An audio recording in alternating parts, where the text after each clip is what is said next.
and yet they cannot find me, you know. Hello. Hello, Assalamu alaikum. Wa alaikum assalam, Mr. Fawad Ahmad.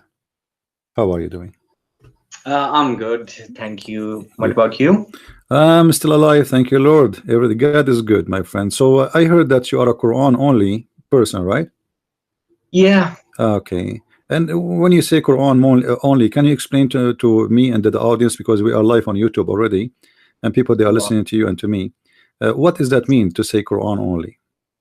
Well, we believe in the Quran alone, as the Quran is the only divine source of religion and knowledge. And we disbelieve in the Hadiths because it's a mixture of truth and lies. Mostly it's a lie. But isn't it the Quran a Hadith itself? Yeah, Quran is a Hadith. Okay, but you said the Hadith is a lie. Hadith. That's the Hadith of Allah, the authentic Hadith. No. Okay, the Hadith of Allah is collected by who? It's collected by none. It was written by Prophet Muhammad himself. Who told you that Muhammad wrote Quran? Well, the Quran chapter 25 verse 5 says so. Chapter Quran what?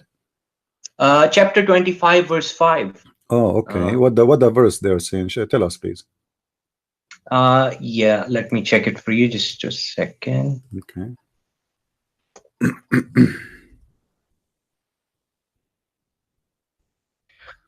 Okay, it says, and they say legends of former peoples which he has written down, and they are dedicated to him morning and afternoon. This is 525. Yeah, this is 25:5. Ah, 25. Sorry. Okay, sorry. Okay. Yeah. All right, because I never heard of in 25. I mean 525 saying that. All right. Other than that, what Prophet is writing in this verse, he's also reading in chapter 98. Yeah, but the verse you quote for me, my friend, it says the opposite. It says that this is a lie. So how you confirm the Quran for me? Yeah, I do understand. It does say that the kuffar say that, but whenever Allah quotes a lie from the kuffar, like the hands of Allah have are changed, like the Jew said, but Allah responds to that lie. Okay, so you are saying here because of what word make you believe that Muhammad he wrote the Quran? Well, he's also reciting from the pages as well. No, okay. Did he recite or he write the Quran? I want you to make it clear for me. He has written and recited both from the. All right. Both. So, but you are saying that you believe that Muhammad he can write and read, right? No, Muhammad can read and write. So how he wrote? How he wrote the Quran? Well, he could read and write. Okay, let me ask you. You said you don't believe in the Hadith, right? Yeah, I don't believe in that. How you come to the conclusion that Muhammad do not know how to write, how to read?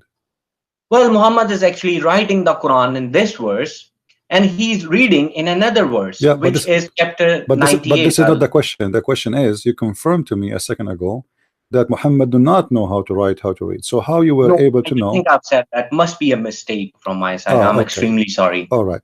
So let's rephrase again. Do Muhammad know how to write, how to read, or he do not?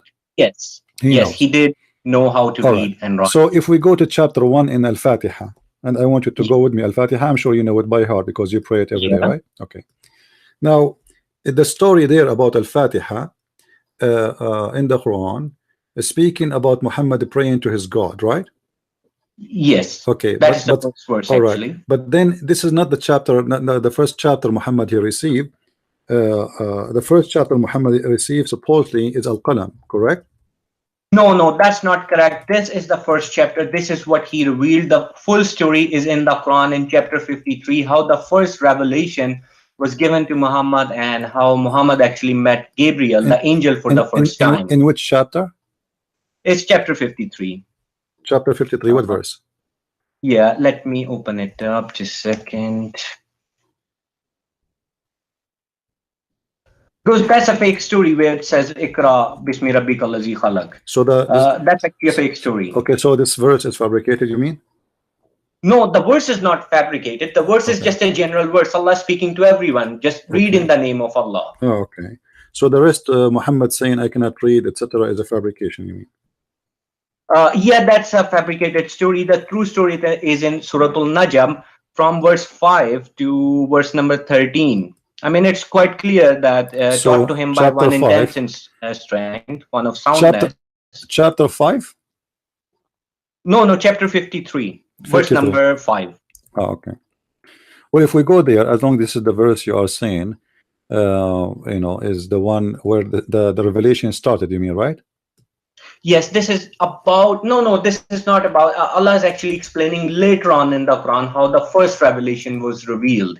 Okay, so let me get the final answer. What is the first revelation Muhammad received? That's Surah Al-Fatiha. Al-Fatiha. Where you can how you can confirm that this is the first revelation? Well, we believe that it's word of God and it cannot be corrupted. Even the chapters cannot be, you know, Okay. misplaced or something. I want you like to go with me. Let us 96, chapter Right. 1. That's just nonsense. Let us go with you in chapter 53, verse number 1. I want you to explain to me the first verse. What وَالنَّجْمُ إِذَا هَوَى mean? Right, I'll have to check just a second. I actually haven't opened the first verse yet. Mm-hmm.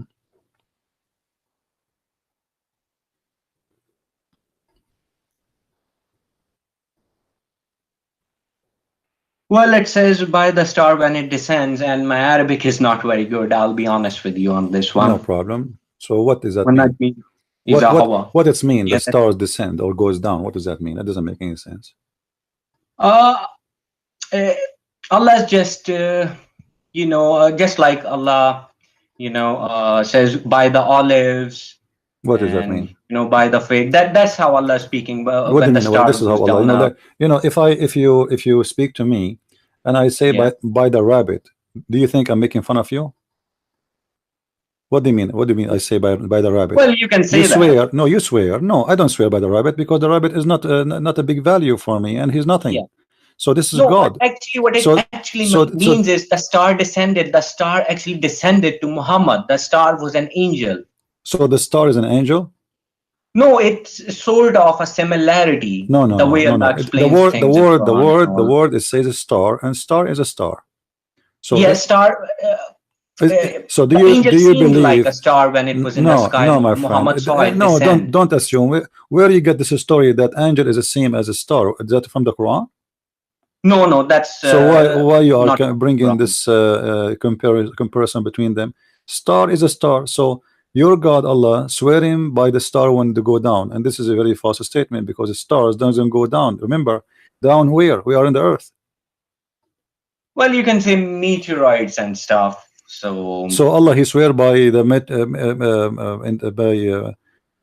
by a little rock coming down to the earth. Yes, you can say that. Why he do that? Well, to be honest with you, I don't know. Okay, so you have no idea. First question is gone. Your companion is neither astray nor being misled. What does that mean? That means he speaks the truth. Who is the companion? Companion is Prophet Muhammad here. It says your companion. Your companion. Yes, okay, who is your? God was speaking to people. Who is your? In that time, speaking to people. That when Muhammad was among them. How you know he is speaking to the people, not to Muhammad? Well, my friend. Can I say that's how the Quran is written. No. This is no, my friend. Let me teach you some Arabic. In Arabic, is not the same as English. In Arabic, when we say, like you see here, you are reading the word you, right? And you can be used for a group and can be used for one person in English, right? In Arabic, the story is different. It says, "Ma dalla sahibukum wa ma ghawa." It's one individual, all right? Yeah, one individual. Okay, one individual. Who is this individual? He cannot be anyone. Huh? Yeah. He have to be a specific person. Who is this specific person? Well, that's Muhammad according to our understanding. All right. That is saying it is Muhammad, as you said. Now, if we go in the verse after, it says, وَمَا يَنْطِقُ عَنِ الْهَوَى. What does that mean? He does not speak from hawa, his desire. Thank you very much. So how you refuse the hadith if Muhammad don't speak of his own desire? Because the only word Muhammad speak is the Quran, chapter number 69. So Muhammad never talked. So Muhammad he never opened his mouth. Hold on. So Muhammad never opened his mouth in his life except Quran. Well, he did. He did. He actually has done stuff. Okay. How many? Just to be sure. People that bring me food and this and that. Yeah, Mr. Fuad. How many times you pray a day? 5 times. All right. I want you to show me the verse in the Quran. It says you pray 5 times a day. Well, there is no such verse. You have to calculate But you said the no. verses from the Quran where it's No, where no, Allah says that no, praise no. Allah at this time, praise There is Allah at no, this there is time. no such a thing. The Quran in front of us. Show me where in the Quran it says you pray 5 times.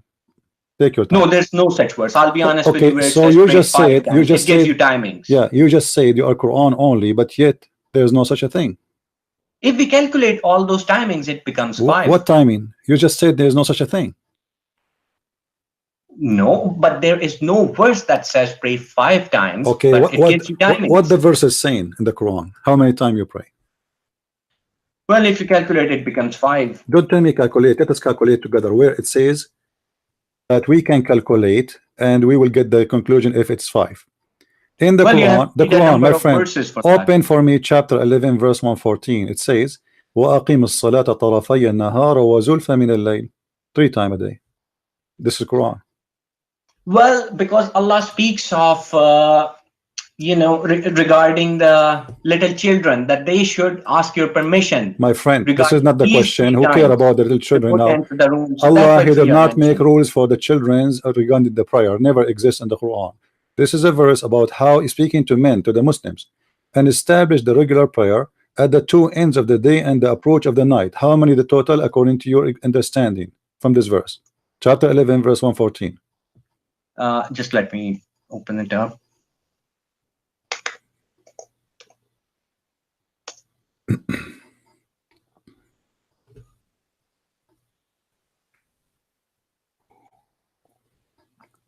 Chapter 11 verse 14. Sorry, just it's 114, not 14. Sorry, 114. Right, it's okay. Yeah. 11 114.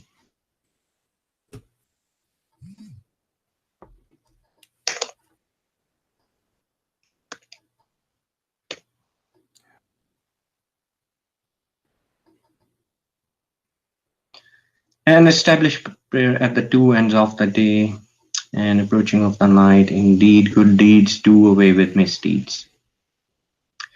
Well, 2 ends of the day and approaching of the night, it means 3.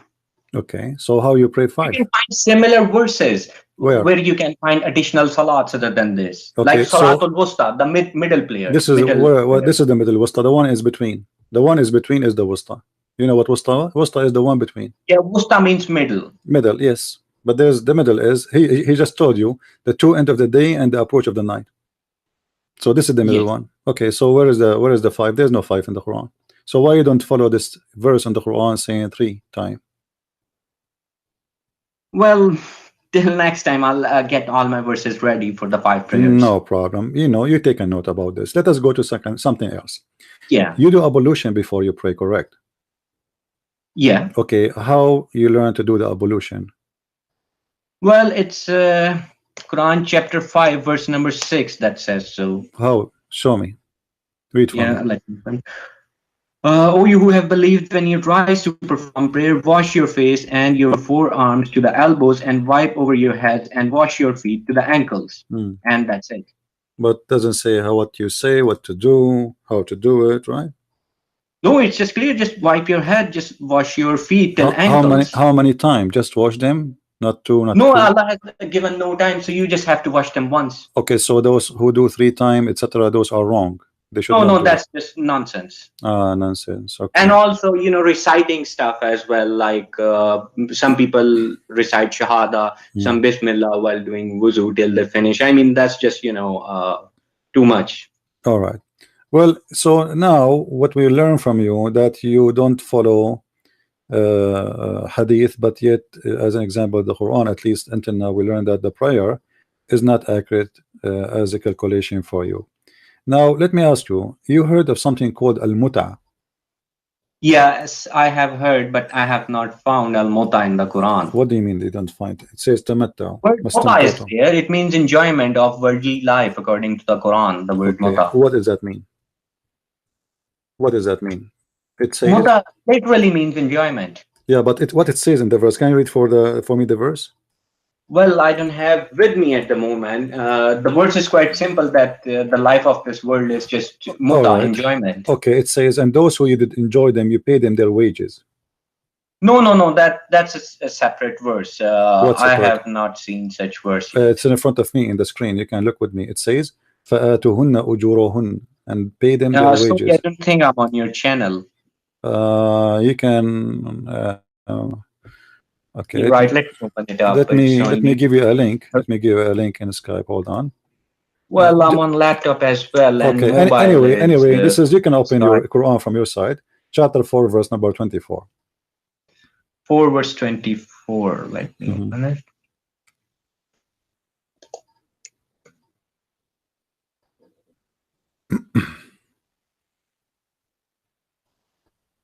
Yep. So And why you want to pay? right? Why you want to pay? Right hand possesses the word mutah. I don't think I've seen it in this. It's verse, there. It so. says istamta'tum bihi minhun fa'atuhunna ujurahun. Those who you enjoy of it, not even them. Bihi. Do you know what bihi? Do you know what bihi mean? Do you know what bihi? Do you know? Do you know what bihi mean? Bihi. Bihi means bihi is the bihi same as it. This. Like Yeah, it's an object or a part. So what is the object or the part they enjoy in the women? What is the part you enjoy? Well, the word, I don't see the word mutah here, to be honest. My friend, it says there istamta'a. This is the mutah. Istamta'tum.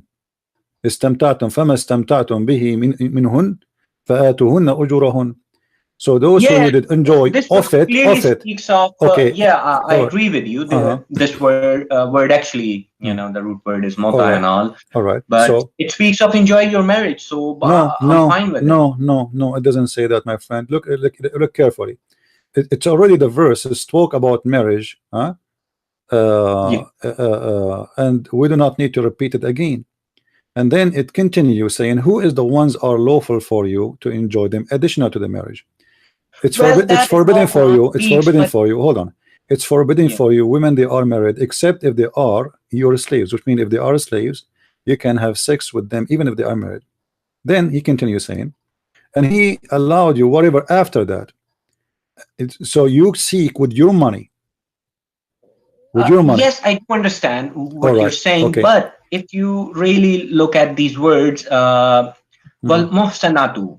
What does the word mean? It does not mean married woman. No, it means married woman. Muhsana. No, muhsanat. The same word used for Mary as well, the mother of Christ. No. So the translators got it wrong there. My friend, no. Muhsanat is a married woman. It's why it's forbidden for you then? Why they are forbidden if they are not married? It says forbidden for you, women who they are muhsanat. Single woman is not forbidden, right? I have to go into the context. I mean, I had trouble with this verse as well, understanding, but it does not speak of married woman at all. First of all, the verse before this, it actually convinces you to marry such woman. Marry whom? What? Muhsanat. No. It's forbidden for you, my friend. How you want to marry someone she is forbidden for you? It says forbidden for you. This is what it says. Read carefully. You can read any translation. What translation you are reading? Well, I'm reading the English translations, Sahih International, and the Arabic as well. Okay, so is that the translation you like, Sahih International? Well, that's what I normally go with. Yeah, but don't tell me normally. I want you to tell me which one you accept.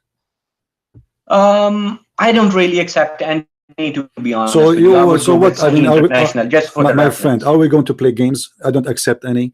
You are a Muslim and you go Quran by only, but you do not know Arabic. Well, you do not know. So how you know? Okay, you are a Quran only now. So all your religion is based in the Quran, but yet you cannot trust any translator. So how you will get the answer for what you believe in?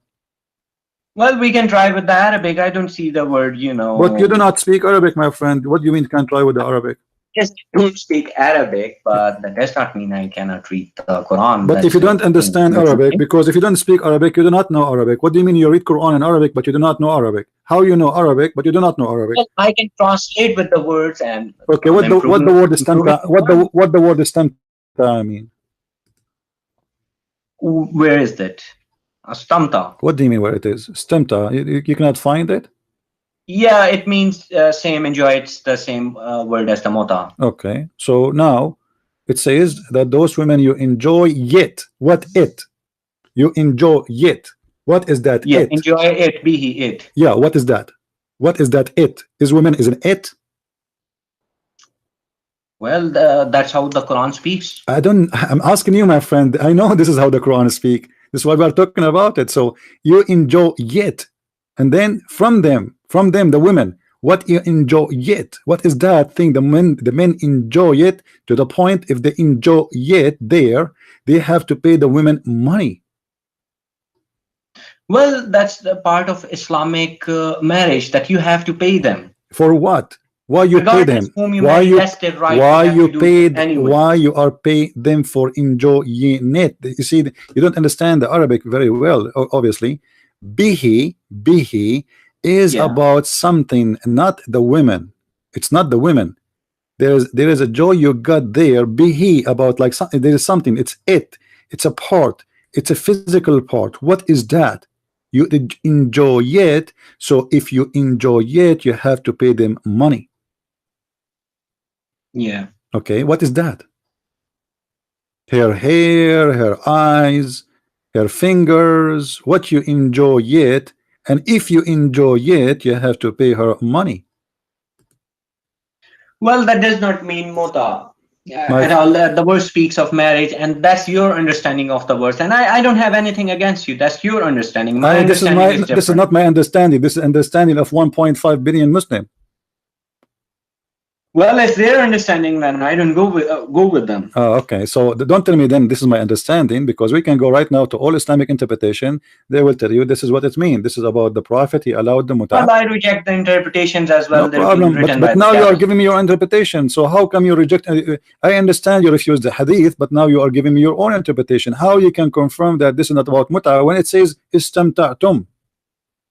Well, I've told you that it means mutah, so it's same. All right, let me ask you a very simple question. Which one Allah created first? Yeah, that's a complicated question. What Allah created first? What is the first thing Allah created? Well, Allah created heavens and the earth and everything, the darkness and the light. So this is not my question. My question, what Allah created first? What is the first thing Allah created? Well, remember, you are a Quran sort of answer in the Quran that what Allah created first. You are a Quran. You are a Quran only person. Yeah. So you can take your time. Find me. What is the first thing Allah created based on what you learn from the Quran? Well, according to my knowledge, as much as I've studied, I have absolutely no idea. So I wouldn't just lie to you and make something up. Okay, can you give me a guess? No, I can't really, because there is no such verse that says this was made first, the first of creation. Really? Are you sure? Yeah. Okay. Yeah, I think so. Okay, let us see. We will go in the Quran.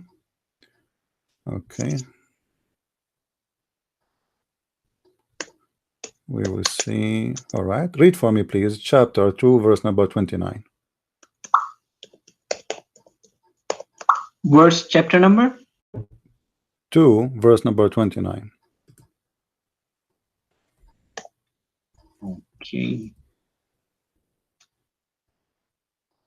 It is he who created you all of that which is on earth. Then he directed himself to the heaven and made the 7 heavens, and he is knowing of all things. Well, it doesn't say anything was created first. Really? What do you mean? It says, let us read again, my friend. Let us read again. Yeah. Okay. This is a translation of Yusuf Ali. You can change the translation if you want. It is he who has created for you all things that on earth, moreover, or he designed and he comprehend the heaven. Which one finished first? Well, both were done at the same time. No, doesn't say that. Heavens and the earth. It's, my friend, I know the Arabic word. Okay, do you know what the word thumma mean? Thumma. Summa means summa has 2 meanings. It means simultaneously and then. That's my friend. Whoever said that to you simultaneously, this is a big fat lie. Do you want me to go right now to dictionary? Thumma mean after that, and there's a and there is a time. Not only it's not right away after. Thumma, it's mean there is a period of time. Actually, there's a guy. his name Learning Quran, Arabic Quran.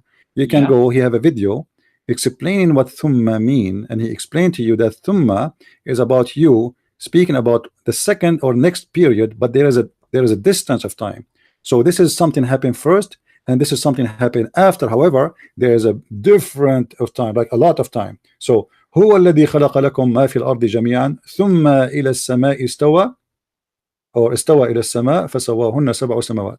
And you can read, like you are saying to me, you read yeah, I'm fine with the Arabic. If you go with the Arabic, I mean, you don't have to worry about the translation. Okay, you no can problem. just go with the Arabic. Yeah, but as you see, it says the earth was created first. Is that possible? Well, as I've told you, this is Quranic Arabic, and I can't really refer to any dictionary outside the Quran. No, so I'm asking you, is it possible that the earth is created first? Well, the verse seems like give the understanding, if you translate summa as then, means after. There's no other translation for thumma. People are recording me, and people, they can make fun of me if I'm lying. There's no other translation. Thumma mean after that. So is that possible that the earth is created first? Well, earth is just a planet, and heavens, they're actually just, collection of many planets. Earth is nothing compared to heavens. I'm not talking about comparing. I'm not comparing. I'm saying which one is created first. Is it possible that the earth... Well, all of them were created at the same time. Who told you that? Where do you get this from? This is the question. Where do you get this from? Well, if you listen to Zakir Naik as well, who is Zakir Naik? Who is Zakir Naik? Zakir Naik is not even Quran only. So why you are witnessing for a guy who himself, he don't speak Arabic? He is not an Arab. You are referring to the same people as well. Some of them translate. I'm not. I never refer to anyone. I'm showing you Quran. I never refer to anyone. Who is Zakir Naik? Zakir Naik, if I want to play with him, I can smash him easy. I'm talking to you like in a friendly talk. I'm not debating you. Who is Zakir Naik? Zakir Naik doesn't even know how to read the Quran. So yeah, I do actually agree with you on that. As an example, Zakir Naik, he said the word hur does not mean females. Do you agree with him? No, I wouldn't. Which mean in the heaven, your mother, with my respect to your mother, she is going to have a male guy to sleep with her. This is what he said. So who is Zakir Naik? Don't mention his name. So now let us go back to the topic. Yeah. Is that a mistake, or this is not a mistake that the earth is created I first? wouldn't call it a mistake. There's not a single mistake in the Quran. What do you mean? I wouldn't call it a mistake. It's just classical Arabic. Maybe they spoke this way back then. So I wouldn't count this as a mistake. But how Allah, he created the earth, everything in earth, and then he went to the sky and he made it 7 skies. How this happened? Let us make it simple. Let us go to different verse in the Quran. Let us go to different verse.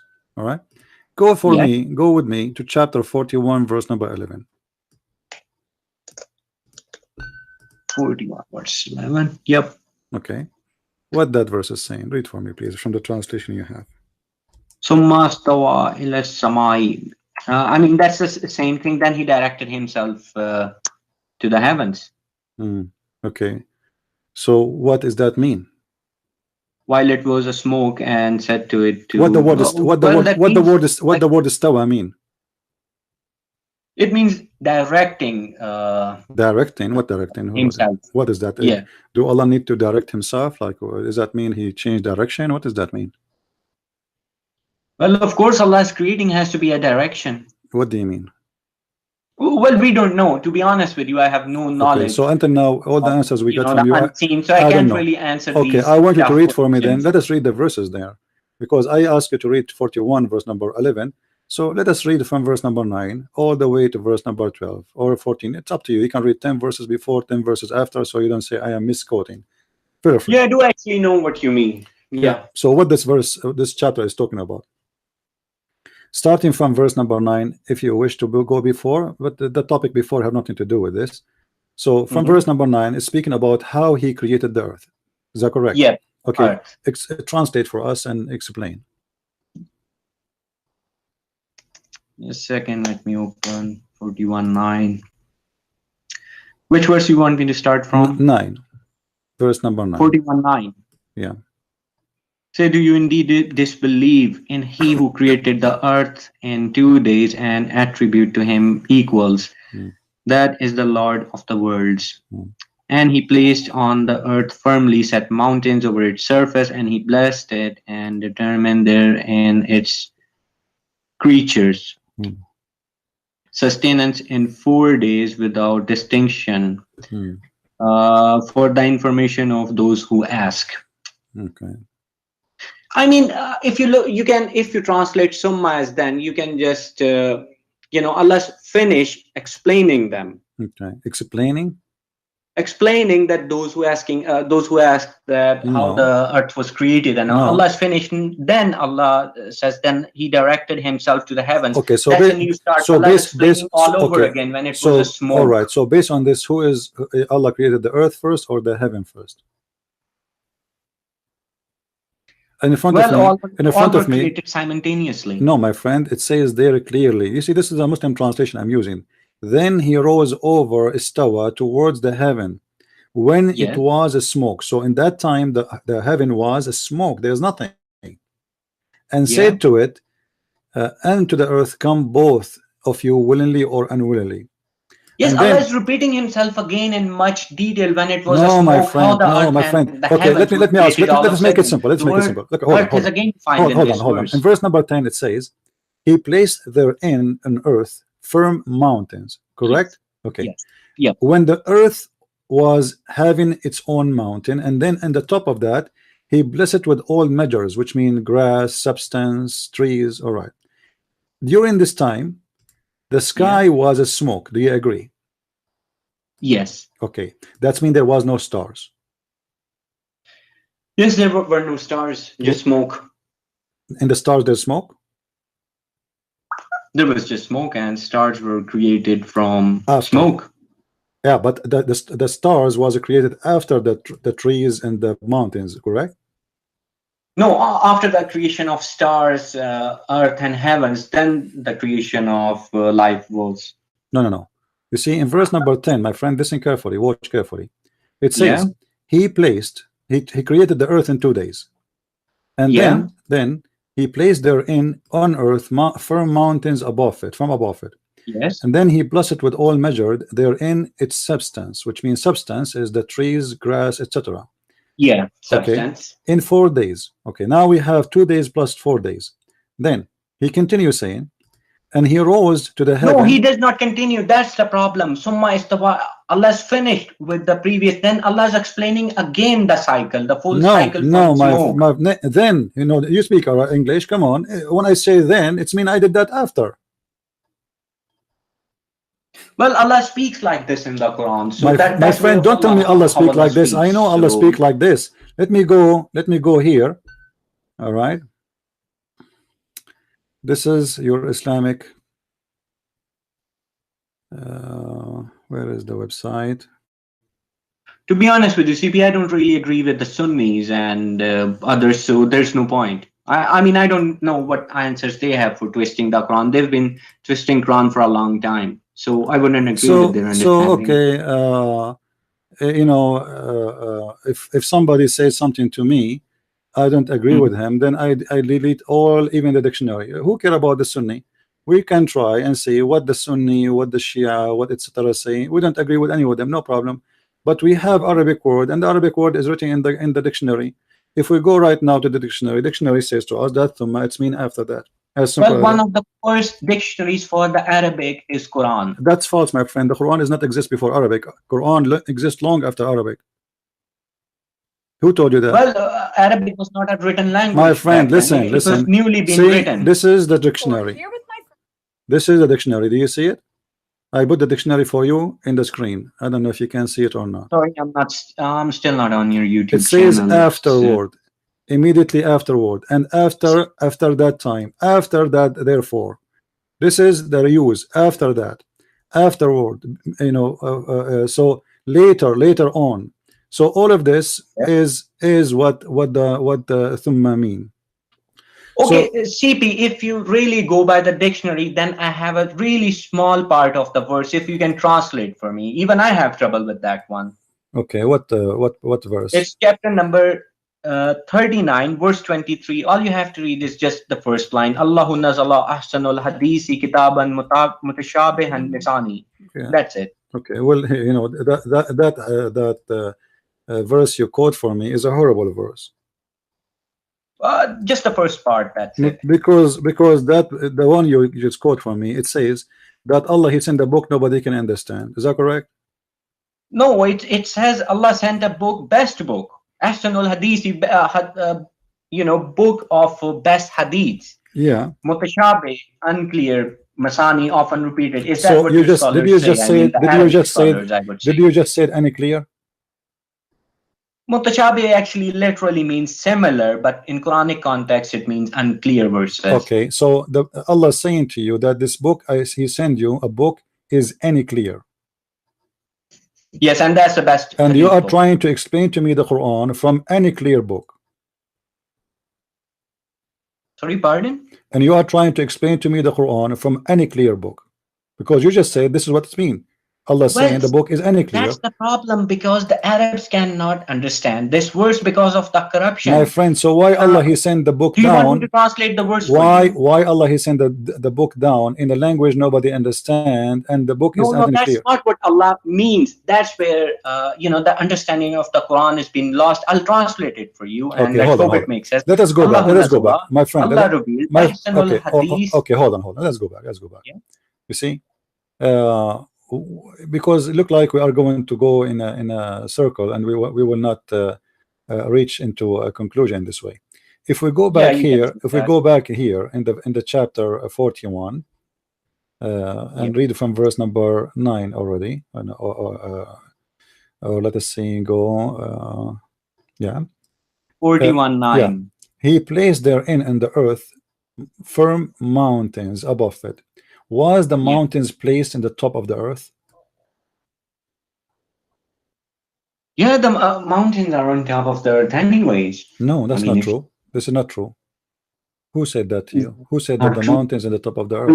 No, it says here, it says he placed therein in the earth firm mountains. He placed, you know what placed mean? He put it there. Yeah. But is the mountain something thrown in the top of the earth, or the mountain is some coming from inside the earth? Well, we don't really know because we were never there. What do you mean never there? Science tell us that how mountains are made.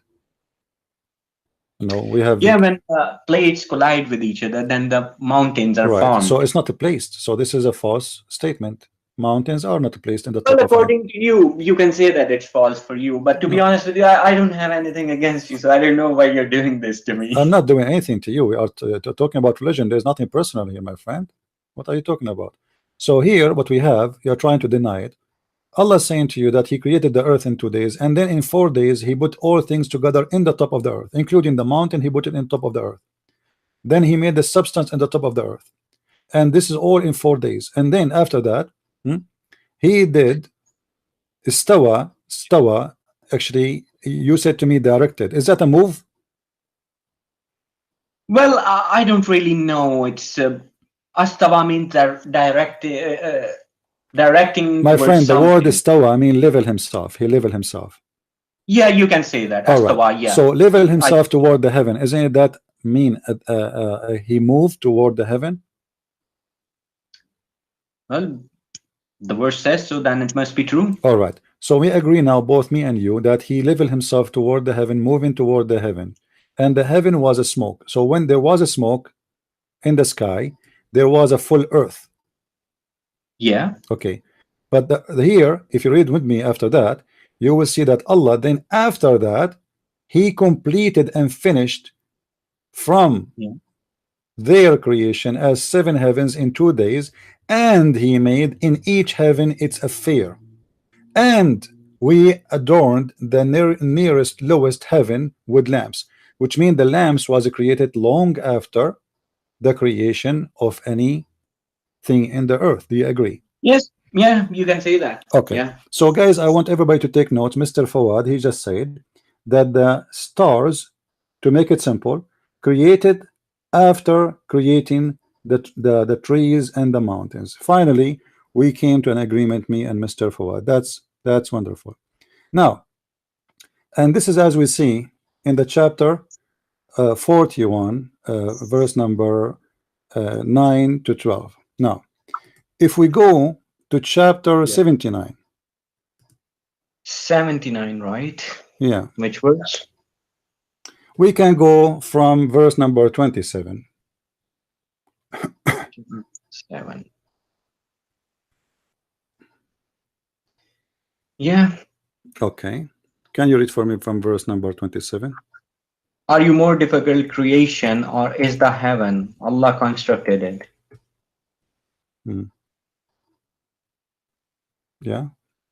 I mean, that's an easy verse. I mean, that heaven was a much more complex creation compared to humans. Yeah. What does that mean? So he created the heaven, correct? Yeah, heaven and the life in heavens as well. Okay, what is the verse after it? Continue, please. Right. Yeah, sure. He raised its ceiling and proportioned it. And he darkened its night and extracted its brightness. And after that, he spread the earth. Okay. Yeah. Did you just say it after that? Did you just say it after that? Yeah, and after that. So what after that happened? After that, he worked in the earth and he made the earth flat. Well, that's all happening simultaneously. My friend, you are the one who used. No, it's not in the same time. You are the one who said after that. This is not me. And I asked you twice. Did you say after that? You said yes. After what is that? You continue. Means within those 2 days, after the heavens. After he finished the heaven, he start working in the earth, making it flat. Continue, please. Yes. Okay. Verse number 30 and 31. From its water and its pasture. And the mountains he set firmly as provision for you and you grazing livestock That's wonderful. Hold on. 2 minutes ago I asked you, do you agree that the stars are created after the earth is finished and the mountains and the trees? You said yes. Everybody is my witness. This chapter here, and you are the one who used the word after that, not me, saying the opposite, saying he finished the sky, he finished the stars, he finished the perfection of the sky, and then after that he made the earth flat, and then he put in it all the moisture and pasture, which means grass and trees and etc., and he placed the mountains. So this is a total contradiction for the other chapter we read in chapter 41. Because remember, you are the one who said to me, and you agreed, that the stars there is created after the earth is having mountains. Well, the shining stars, the lamp ones, they were the ones created later on. My friend, there is no shiny star, there is no the star. I ask you, there's no stars. I said to you, is the sky at that time is a smoke? And then I read for you the verse. The verse says, and then we decorated them with lamps. So lamps is created after the mountains and etc. And you agree with that. So now what do you mean shiny star? There's a star, there's a stars, they are not shiny, and stars is a star. So yeah, but listen, he said decorated you know, your God even never spoke about stars. They are not shiny. All the stars are shiny. So listen carefully. Well, not every planet in the heaven we don't want to be hypocrite, my friend. Be honest with yourself. You just prove to us from the Quran only that the Quran is a crazy book. Because look here, according to this chapter, the last thing Allah he did, he placed the mountain in it. In the other verse we showed you, the mountain was finished before he put the substance of the earth. Here he finished the substance of the earth and then he put the mountains. But this is all happened after he finished all the perfection of the heaven. But in the other chapter, the heaven was just a smoke, and then after that he leveled himself, and you are the one who said you agree that he leveled himself in the direction. You said that. So he moved himself, he leveled himself toward the heaven, and at that time it was a smoke. And I ask you, do you agree that the verse here saying that then he created the stars, the lamps? You said yes. This I said to you, do you agree that the stars and the lamps are created after the creation of the substance of the earth and the mountain of the earth? You said yes, and everybody is my witness. This is recorded. But in the other verse we are reading in chapter 79, it says the opposite. It says that Allah he did finish everything in the heaven, made it in a perfection. That's it. Yes. And then it's night doth endue and darkness and splendor. So now we have day and night. We have stars already. And Right. then he says, and the earth we made it flat, which is another mistake because the earth is not a flat. And then after that we created the trees and the flowers and the grass and etc. And then after that we put the mountains fixed in the top of the earth. This is total opposite order from chapter 79.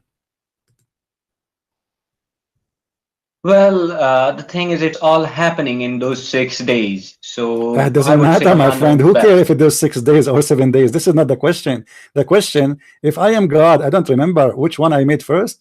So I say 2 chapters, one of them saying I say the stars are done at the end, and the other chapter I say the stars are done before the earth, and then after, and the last one became the mountain. In the other verse 41, the first thing Allah he made in the earth after he created the earth, it was the mountain. Read really carefully. He created the earth. To be honest with you, we don't know what the word earth really means. Earth could mean the earth on this planet or the earth of Mars. What do you mean? He's talking about our earth, my friend. Muslim don't believe into earth. Are you saying to me there's Allah is talking about to other earth? Many other planets, they all have earths. I want a specific answer. Don't please, let us not play games. Is Allah speaking about our earth or different earth? Well, that's a complicated one because I'm not. This is not a complicated one. You are trying to avoid the answer. I'm asking you. I will repeat again, please. Let us be honest. Yeah. Is Allah speaking about this earth in this chapter, or he is speaking about different this earth as well as the other earths in paradise as well, because paradise is also an earth. Okay, my friend. But the Quran says clearly that Allah he created for you, and the substance for you, and the trees for you. The whole chapter about speaking about for you. Then I would agree with you. Okay, that means so now this is about our earth. So one chapter saying the earth was completed first, the substance, the trees, the cats, the rats, the mosquitoes, the goat, the animals are created because you know everything is finished. Then after that, Allah he went to the sky, and the sky was a smoke. So after he finished the smoked the sky, made them 7 heaven, then he created lamps. Those lamps are the stars, you know. And not only that, Allah he confirmed that the stars are located in the lowest heaven. Lowest heaven? Yes, which mean that there is no stars in the 2nd heaven or 3rd heaven. Now this lowest heaven to what? To the earth. Do you agree? Yes, to the earth. Okay, how in the world such a thing can be said? Because according to your God, the only stars it does not say there are no stars beyond our no earth. It says that he says he made in each heaven its affair, and we adorned the nearest lowest heaven with lamps. So only this one have lamps. It does not say we didn't adore other heavens with the lamps. No, it says that clearly, because no, the where he said clearly where is the lamps are located. It is in the lowest heaven. However, this is not really important for my focus for me. You admitted, and everybody is my witness, that the Quran is a total book of contradiction. Once Allah he says I finished the trees, I finished the grass, I finished the goat, I put the mountains, I placed everything, the earth became perfect, and at all this time the sky was a smoke. And then I went to the smoke, and you are the one, listen, Afawad, and you are the one who said that Allah he leveled himself toward the heaven when it was a smoke. He then do that. This was the next step.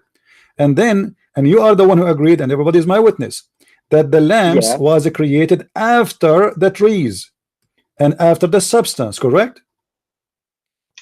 Yeah. Okay, but the other one is saying the opposite. The other one is saying that Allah he created total opposite direction. It says that he perfected the heaven, he built it, and he put it in its order, and then he made the dark and night, which mean the day and the night. We have stars. And then after that, and you are the one who said to me the word after that, He spread the earth, so which means he started working in the earth after he made the day and the night. Yeah. That's the total contradiction. So how you can answer? How you can? I'll be honest with you. That's your understanding, and I'm fine. This is not my understanding. This is your understanding. This is your understanding, my friend. This is your understanding. I just made you say it from your own mouth. You are the one who understand it this way. This is not my understanding. This is your understanding. So please let us be honest. It is you who agreed, and now you agree again. You say yeah, yeah, yeah, and then at the end, after you say oh yeah, yeah, and you say to me this is your understanding. I mean, this is not even fair. You know, I don't know how old are you, but we need to speak as an adult. This is your understanding. You are the one who said to me, and after that he made the night dark. He made dark night and day, and after that he spread the earth, and after that he put the substance of the earth, the grass, the tree. So according to this, and after that he made the cattle, and after that he made the hills and the mountains.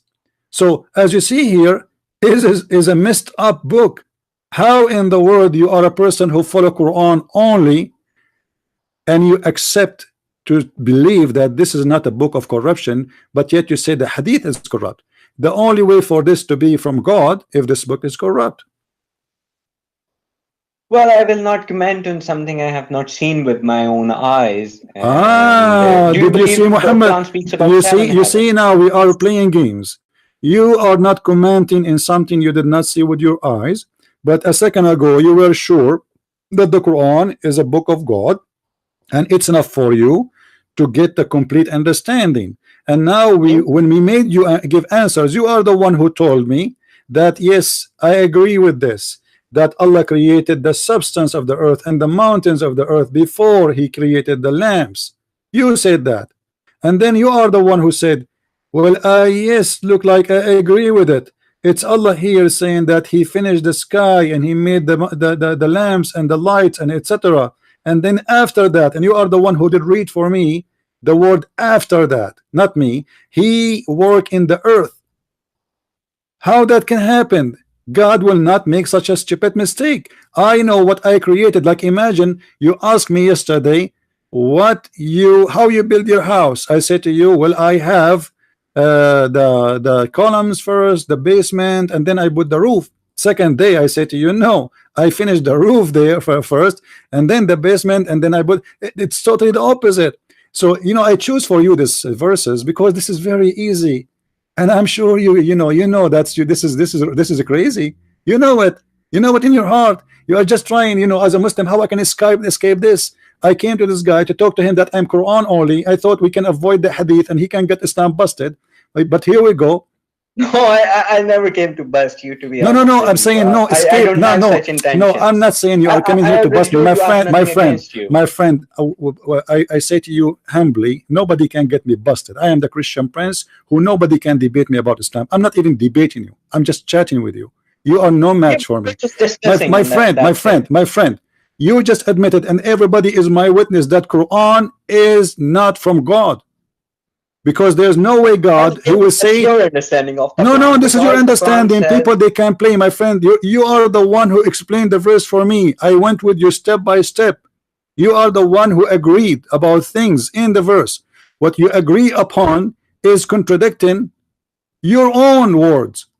You agreed about it, not me. Remember, let me go slowly. Maybe I'm going fast a little bit. You in chapter 41, you said, and I asked you, and people, they can go and play the video again. You said that Allah, he created the mountains and the substance and the trees first, and then he finished the sky, and he created after that the lamps. I asked you 3 times about it, and you repeated it. You say yes. Then we went to the other verse in chapter 79, and then you are the one who did read for me, and you are the one who said, and I remember very well, and after that he spread the earth.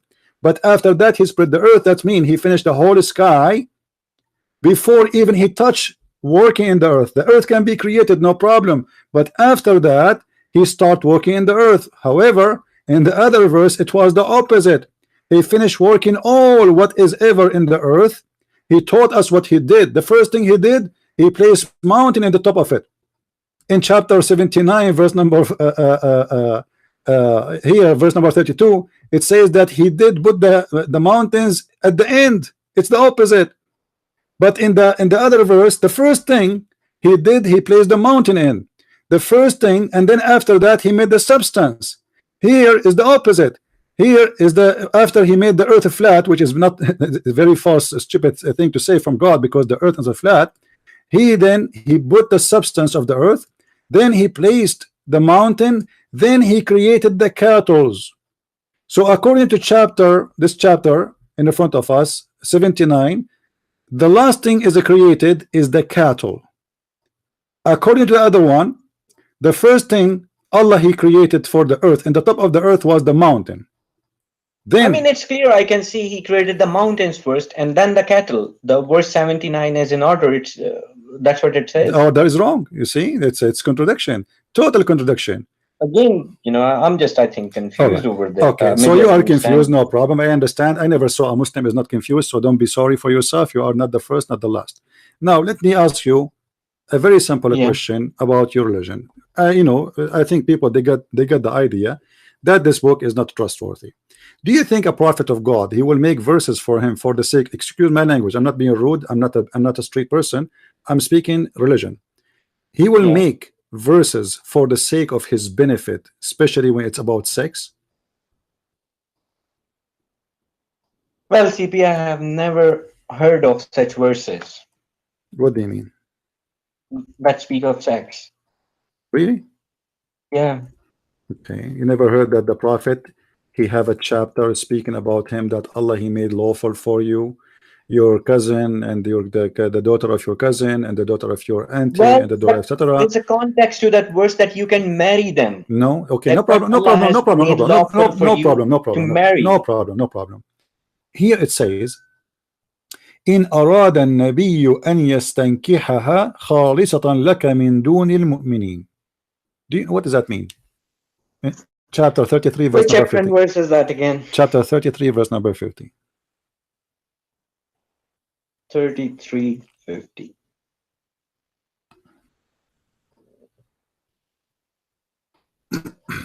We have made lawful for you your wives to whom you have given their due compensation, and those your right hand possesses from what Allah has returned to you, and the daughters of your parental uncles and the daughters of your parental aunts.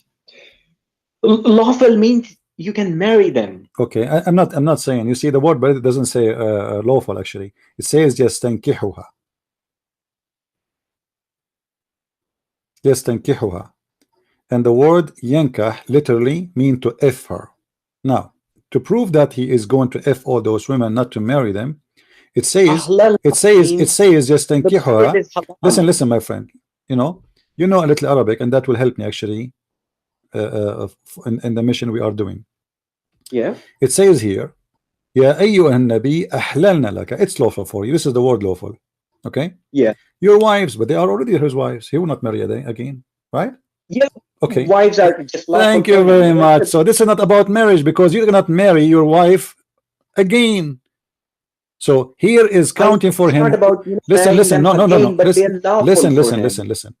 He is counting for him who is lawful.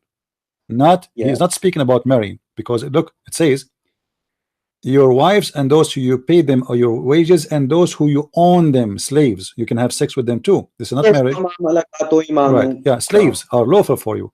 Mimma afa al-fay is what he got from the booty, and then he count وبنات عمك, and the cousins of your uncle, your male uncle, and the banatu ammatika, your female auntie. Okay, but now he continues saying, read carefully. وامرأة مؤمنة إن وهبت نفسها للنبي إن أراد النبي أن يستنكحها. Explain to us, what is that? And any believing woman, she offer herself to the prophet if the prophet he want to F her. خالصة لك من دون المؤمنين. Only a privilege for you out of all the believers. This is a privilege only for the prophet. Yes, I do agree with you. Why? This was a privilege given if any woman wants to marry, not okay, why? Hold on. Let us say, for the sake of argument, why Muhammad, God, he sent him a verse saying any women she can marry, as you said, not if, the prophet, and this is a privilege only for Muhammad. Why? Yeah. Why? Well, if you read the verse, same chapter 33:52, if you just come a little down, it says, not lawful for you or any additional woman after this. Allah has also forbidden him after that. Forbidden him from what? Forbidden him from marrying what he already had. That's it. No, it doesn't. It doesn't say marry. It says exchange. Well, exchange means divorcing. No, my friend. My friend, no. You see, look carefully with me. You just said that Allah, he said to Muhammad, any woman she can offer herself to the prophet, and this is a privilege for the prophet.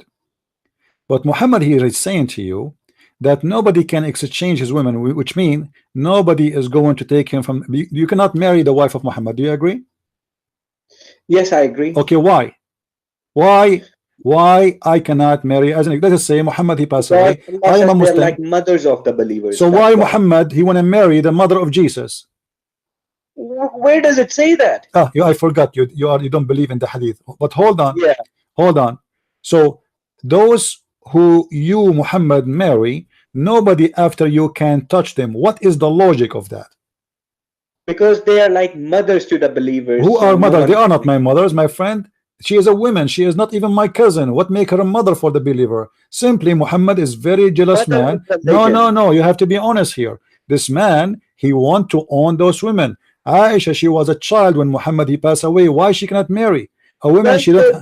There's no Aisha. Aisha never existed. It's just some personification of Arabs. Oh, Aisha. There's no Aisha. Aisha never exists. Okay, how you know Muhammad is exist? Well, there's no mention of her in the Quran. Okay, what is the name? What is the name of Muhammad? What is the real name of Muhammad? Well, his name was Muhammad. That's it. No, the Quran says Ahmad too.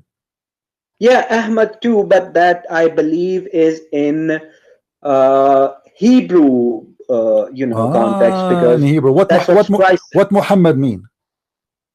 Muhammad means, the root word is hamd, so it means praised one. The praised one. Does that mean he is God? If he is the praised one, who is praised too? No, he's praised for his duty. Who is the praised one? No. He is the praised. He is the praised one. He is the one you praise. Muhammad is the praised one. You are the one who said that. So if Muhammad is the praised one, who is praised too? No, Muhammad is praised by Allah. He's not praised by Allah. Is praising Muhammad? Yes, praised him for his honesty. Who is God? Okay, hold on. Who is God here? Allah, he praised Muhammad. You just said, everybody heard you, that according to you, you believe that Allah, he praised Muhammad. I thought the prophet, he should praise God, not God praised the prophet. He was praised for his delivery of the message, how honest he was. How honest in which way? Okay, let me ask you. Okay, I want you to go to chapter of At-Tahrim. Let us see if Muhammad was honest. Yep, let's see. In the chapter of the Tahrim, verse number 1, Allah, he said to him, why you are forbidding what is not lawful for you? Where is the honesty? Chapter 66, verse number 1. Right, just a second.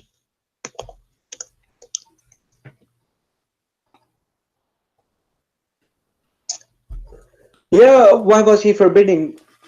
So he was not forbidding lawfully, right? It was not a lawful forbidden. He was just forbidding something to satisfy his wife. But this means he is not lawful. He is not to be praised because he do things because of the connection. Okay, let me ask you. If I am a president, listen for it. If I am a president or a king, and my wife, she asked me to make a law, and I am a prophet in the same time, just to make my wife happy, I make a law. Does that mean I'm a good king? Well, that's his personal affair. That's personal between him and his wife. It has nothing to do this with is not between him and between his wife, my friend. Allah is involved here. Don't you see Allah is upset? Don't you see Allah is upset? Allah is saying to him, not his wife, why you are forbidding things I made lawful for you? Is that correct? Yes. Okay. So you just said that Allah is unhappy with Muhammad because of his action here. Well, it doesn't mean Allah is unhappy. Allah does not want. So why he is saying to him, why you are forbidden? What do you mean he is unhappy? If I say to you, why you are forbidden what I made lawful for you to make your wife happy, that mean I am not unhappy? I'll just might agree with you on this one, because Okay. Muhammad was a human Then let me being. ask He you. made mistake. Who made a mistake? So let me ask you then. Yeah. This verse is about what? This is something about his personal affair or something. What he was doing? Well, that's his personal affair. It's about Why the regarding personal something affair? Okay, about now the personal right. affair. See, this is not personal no more, because now this is in the Quran. Allah himself is speaking of it, and now you as one of a billion Muslim reading it and try to understand. So it's not personal affair no more. So we need to know what is happening, why and what Muhammad he forbid. It's not lawful for him to forbid. Do you know?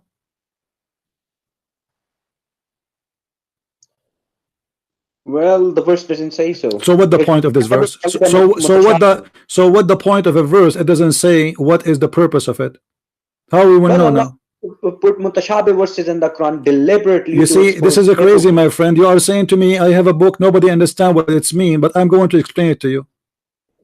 No, you So can't really then- explain then- unless you take the Sunni understanding. I know what that means. So no, explain to me then. Don't tell me the Quran is a clear book. The Quran says in many verses that this is a clear book. فَصَلْنَاهُ تَفْصِيلًا. So how it's a clear book, but now a simple verse I'm asking you, what was also say إِلَّا يَمَسُّهُ إِلَّا الْمُطَهَّرُونَ, that none can touch it. what is that? except What does that purified. mean? Okay, let me ask you a question then. What mutahharun mean? It means purified, clean people. Okay, is Muhammad clean? Is Muhammad clean? Yes, of course. How you know? Allah kept on purifying him. Where? Well, he was a messenger of Allah. So obviously messenger of Allah. I just showed you messenger of Allah. He is busy having sex with women, And saying Muhammad to women, and any woman she mistake. want to give herself to me, I'm ready here for you. What kind of a message of God is That's not God? the understanding. It's about the marriage. It depends on how you read the Quran. My friend, The can you Quran- name for me one woman she okay, can you name for me any woman she offered herself to the Prophet, she became his wife? From those women? Name for Well, me one.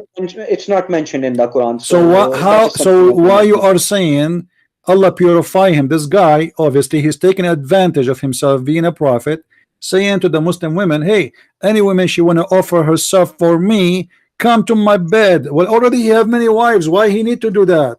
The Muslim women, they don't have men to sleep with them, so Muhammad is doing the rooster job. Why I need to say? Don't give me a reason. No, my friend. What marriages? I mean, the guy, he have 13 wives already. What marriages? He's not short of women. And why Muhammad have 13 wives, but the rest of Muslims can have only 4? Why the privilege of your prophet is about sex and money? If I am a Muslim, listen. Allah can do whatever He wills. Yeah, Allah can do. How we know that this is not the will of Muhammad? Obviously, this is the will of Muhammad, not the will of Allah. Because that's your understanding. And it's a proven easy. It's a proven easy. When you make a privilege law for you, it's mean you are creating the law. Muhammad is not above mankind. He is supposedly a prophet and a servant of God, not someone taking advantage of the vagina of women. Him. I mean, that's fine. What is Allah selected him to sleep with the women? Is that his job? Isn't it enough for him to have 13 wives? Why he need a verse to say, as any woman she can open her legs for him? What is the point of this? And what Muhammad he accomplished with this? And what the Muslims win from this? And why it's a privilege for Muhammad? What about we say any Muslim woman she want to offer herself to a Muslim? It's your understanding, because it's not my understanding. I'm asking you. It's not my understanding. I'm asking you. If I say now we have in this YouTube, like let's say 500 people listening to me, maybe 250 of them they are women. What do you think if a Christian Prince says any women she wanna, God he told me, any women she wanna offer herself to me to sleep with me, this is a privilege from God only to me. Shouldn't you ask why? Marry is the right word. My friend, he have 13 wives already. He have 13 wives already. Why he need to make, and why Allah, listen, why Allah is concerning about women offering himself to the Prophet? What is the business here? This is Islam about worshiping Allah, or is about satisfying the desire of the penis of Muhammad? I have a small question for you, if you can allow me. Sure, go ahead.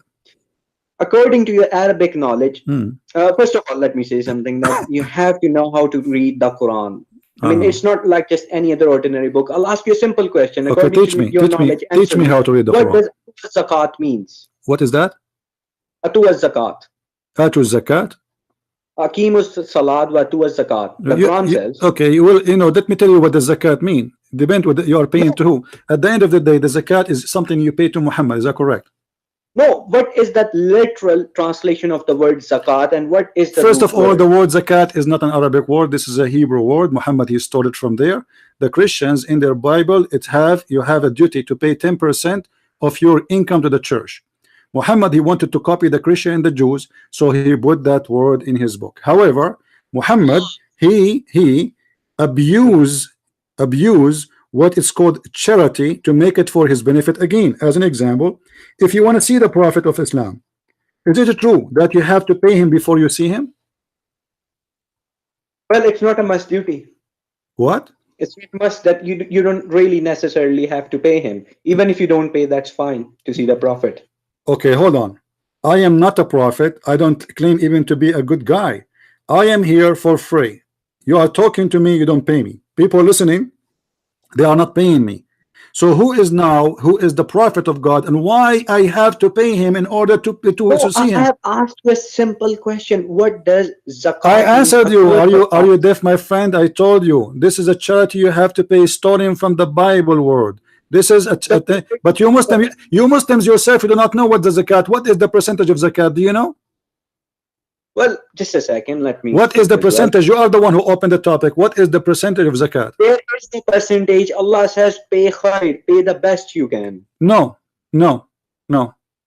I mean, let me get the okay. Hold on. It's in front of me. Don't worry. But let me show you how Muhammad, he took the charity for his pocket. In chapter 58, verse number 12. Can you read for me and translate? Which one? Chapter 58, verse number 12. 58:12. Okay. Oh, you who have believed, when you privately consult the messenger, present before him your consultation a charity. The Arabic word is sadaqah, not zakat. Yeah, I understand. So, what does that mean? Well, they're totally different things. No. It's the same. At the end, everything is going to the pocket of the Prophet. Everything. Okay, when you pay zakat in the time of Muhammad, who is the one who get the money? Well, then it also said this is better for you and purer. But if my friend, answer the question. I've answered the question. Answer the question. Do you say, okay, listen, what najwakum mean? What you have to provide najwakum? What does that mean? Private consultation, you can say. So is this verse saying that you have to pay the Prophet before you do private consultation with him? The verse also says if you don't have, Allah is a Ghafurur Rahim. Allah is merciful, forgiving for what? Is that a sin not to pay the Prophet? Well, that's how he said. Yeah, because you are making it a sin. You make the Muslim feel guilty. Okay, you know what? But if you don't have, Allah forgive you. That means it's a sin. So why this Prophet, who is taking the fifth from every attack? The Quran says, Al-Khumsu lillahi wa rasulih. He have already the fifth from every attack. And and not only that, he have, listen, he have the best of the booty. Is that correct? I can show you the verses one by one. No, that's not correct. I know you're speaking of Surah Al-Hashr. What not correct? What is not correct? That he kept all the booty. He donated everything. No, he don't get all the booty. He take a fifth of the booty. Yes or no? Yes, he did. Why he get the fifth of the booty? Because he donated that stuff as well in the way of Allah. What do you mean he donated? This is for him. If he want to donate, he give it to the Muslims, all of it. This is only for him. This is how he survived, on charity, on sadaqah. He was hold on. So you are saying to me, Muhammad, to survive, he have to get the fifth of the booty. Let us make a small calculation. The Muslims attack the Jews, and they stole from the Jews, let us say $1 million. And Muhammad have an army, let us say for the sake of argument, 10,000 soldiers. Now we have $1 million, and we are going to divide the 1 million. All right, I'm going to do it, use my calculation to get accurate numbers. we will divide it to 5. Yeah. Muhammad, he will get $200,000 from the million, correct? Yeah. And then we have what? We have $800,000 will be divided in 10,000 soldier. Yeah.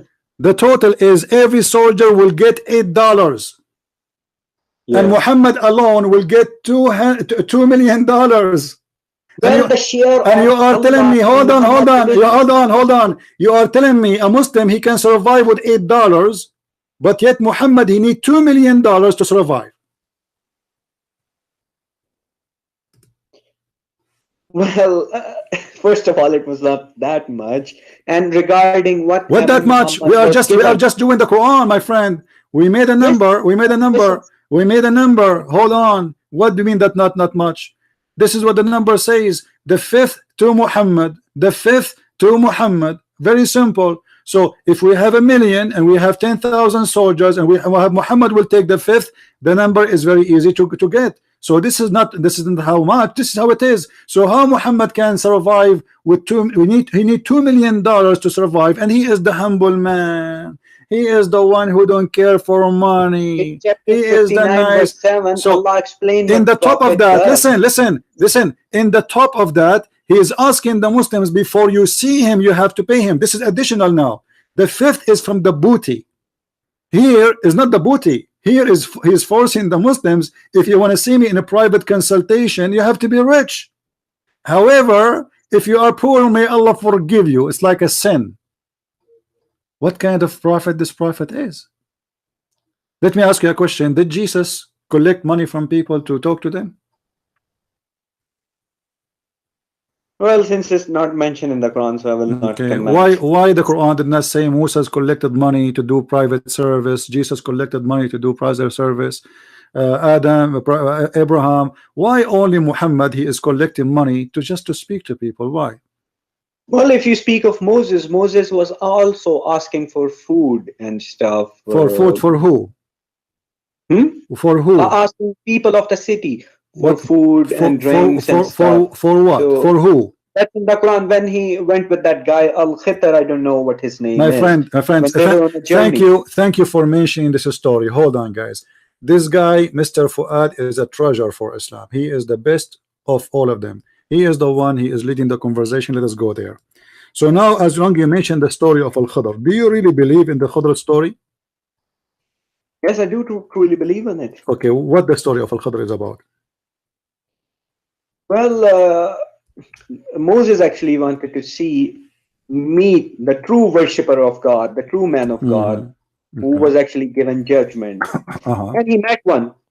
Who is that one? Well, the name is not really mentioned who he really is. So how you mention the word Al-Khidr if you don't believe in the Hadith? It just says somehow, and people think that his name was Al-Khidr. No. You just made a mistake, a horrible mistake. You are a person who don't believe in the Hadith. How you know that this is Al-Khidr? And his name is Al-Khidr. For the sake of conversation. No, this is not the sake of a conversation. When you say to me his name is Al-Khidr, it's mean you are sure, and this is the name you agreed upon. No, I'm not sure. No. So you are not sure. Okay, guys, he Yeah, is not sure. By my witness, he is not sure. Okay, we solved the problem, so he is not sure. Now let us go. So Moses, he wanted to meet someone. He is what? Who actually possess sound judgment. Sound judge. What does that mean? I mean, he can judge Judge what? whom to kill, whom maybe not to kill, what to do, what not to do.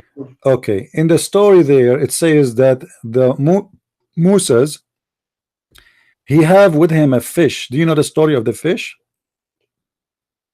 No, that's not a Quranic story, I believe. Really? Are you sure? Yeah. You are sure? No. He actually forgot his fish or something. I know that story. Yeah. Okay. So what is the story of that fish? Well, I don't really recall that one, to be honest with you. Okay. Do you believe in this story? Yeah, I do. Okay. Maybe you can mention and I All can right. recall. Is it true that this story, after it was dead, became alive? Maybe it never died. No, Allah, he told him to take a fish with him in the basket. This Yeah. fish is going to stay alive in the basket, going all the way from Israel all the way to Bahrain. Well, it could be a lungfish or something. They do actually survive. Oh, okay, I see it. Maybe it's a golden fish, my friend. No problem. Okay, so now Moses, he went to meet that guy who can make judgment. Did he meet him? Yeah. Okay, how he met him? Well, I'm not sure. I'll have to go through the story again. Well, you can go to the story right now. You know, go to chapter Yeah, 18. sure. Go to chapter 18 and read for me from verse number, if you want, verse number maybe 61. 61. Or verse number 60 for better understanding. But when they reached the junction between them, they forgot their fish and it took its course into the sea, slipping away. Hmm. So when they had passed beyond it, Moses said to his boy, "Bring us our morning meal. We have certainly suffered in this, our journey fatigue." Hmm.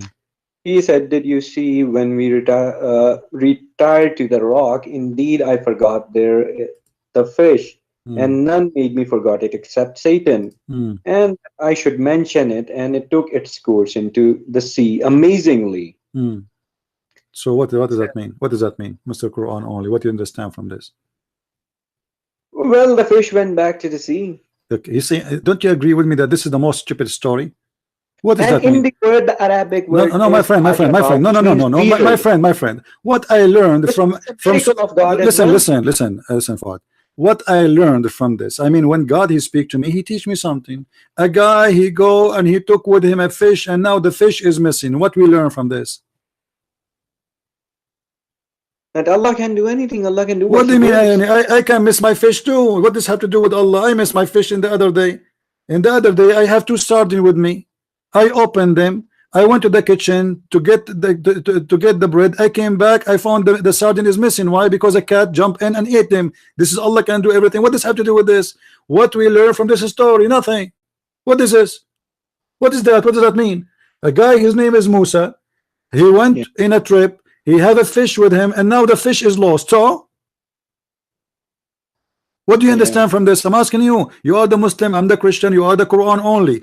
Explain to me. What does that mean? The fish went back to the sea. Okay, and what does that mean? That means, I mean, that's just a fact that happened. I mean, that's my friend, what do you mean fact it happened? Allah is supposedly telling us the story about the wisdom, an amazing story. This is a story is not even good for a cartoon. What do you mean, Moses? That Allah can help the fish go back to the sea. Really? It doesn't say that. It says the shaitan he did that. Shaitan made him forget. Okay, who is the one who moved the fish? Pardon? Who is the one who made the fish go to the sea? Could be Allah. Why? Well, I don't know. But maybe there's a lesson. But this is their lunch. What the purpose of the story? I don't know what the purpose of this verse. So why you are saying to me I am a Quran only? You see, my friend, until now you fail to answer about anything. Each time I ask you something, I said, well, I don't know. You know, Allah saying that I don't know. So you are Quran only, but the Quran, I don't want. I'm not being rude, insulting you. Don't take it this way. Quran for me is a stupid book because the purpose of a story is to tell me something, teach me something. So what we learn from this now? Nothing. Well, that's how he met that guy. What is the duty of this fish? Listen. If I make a story for you, everything should be in the story have a reason to put it in the display, correct? So now what is this fish is about? Well, this fish, I mean, it was something weird that happened. Even Moses says in the end, Ajaba. Wow. Which means weird. I mean, even Moses was amazed that, you know, this is just weird. I mean, guys, Moses was amazed. Moses was amazed. All right, listen. So Moses was amazed because the fish is missing. He was not angry because now he have no lunch. Well, how could he be angry? And how he know? Anger is not How one of he the know? attributes Listen, of a listen. Muslim. How Moses know that the fish went in the sea? They lost the sea. They lost the fish. They did not see the fish. How do they know it went to the sea? Well, he's the only place he could think of. So What do you mean only thing is close? Maybe the cat stole the fish. The thing you thought of is the last thing should be, because the fish is dead. He have it with him in the basket. Read the chapter from the beginning. So he had this fifth. He told him to take a fish with him, and you don't tell me that Moses 3,000 years ago he carry a fish with him, and the fish stay alive, going all the way in the desert, and they'll go all the way to Bahrain, and then the fish is missing, and you assume, and the Quran says that the fish went in the sea. Well, how we know that the fish the supposed to is Quran dead? does not say, but the Moses say What do you that mean? the fish went back to the sea. No, the whole story is reported by Allah, my friend. Yes, but these are the words of Moses. Could be true, could be not. So be Allah true. is reporting stupid words of Moses. Moses was wrong.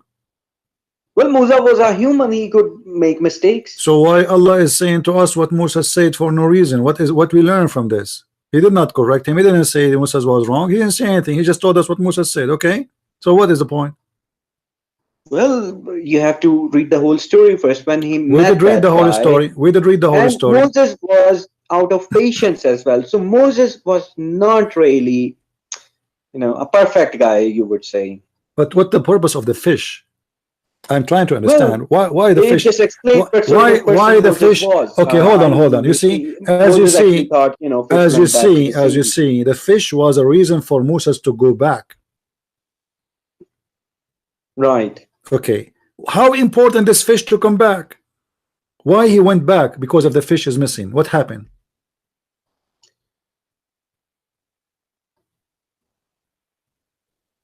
What happened? And they found servant. Well, they just went back. Why? And Why? that's where the Why they went back? Yeah, they went back and they Why? found a But why? servant Why? from among our servants to Why? whom we had given mercy from us. Okay, why they went back? To look for the fish.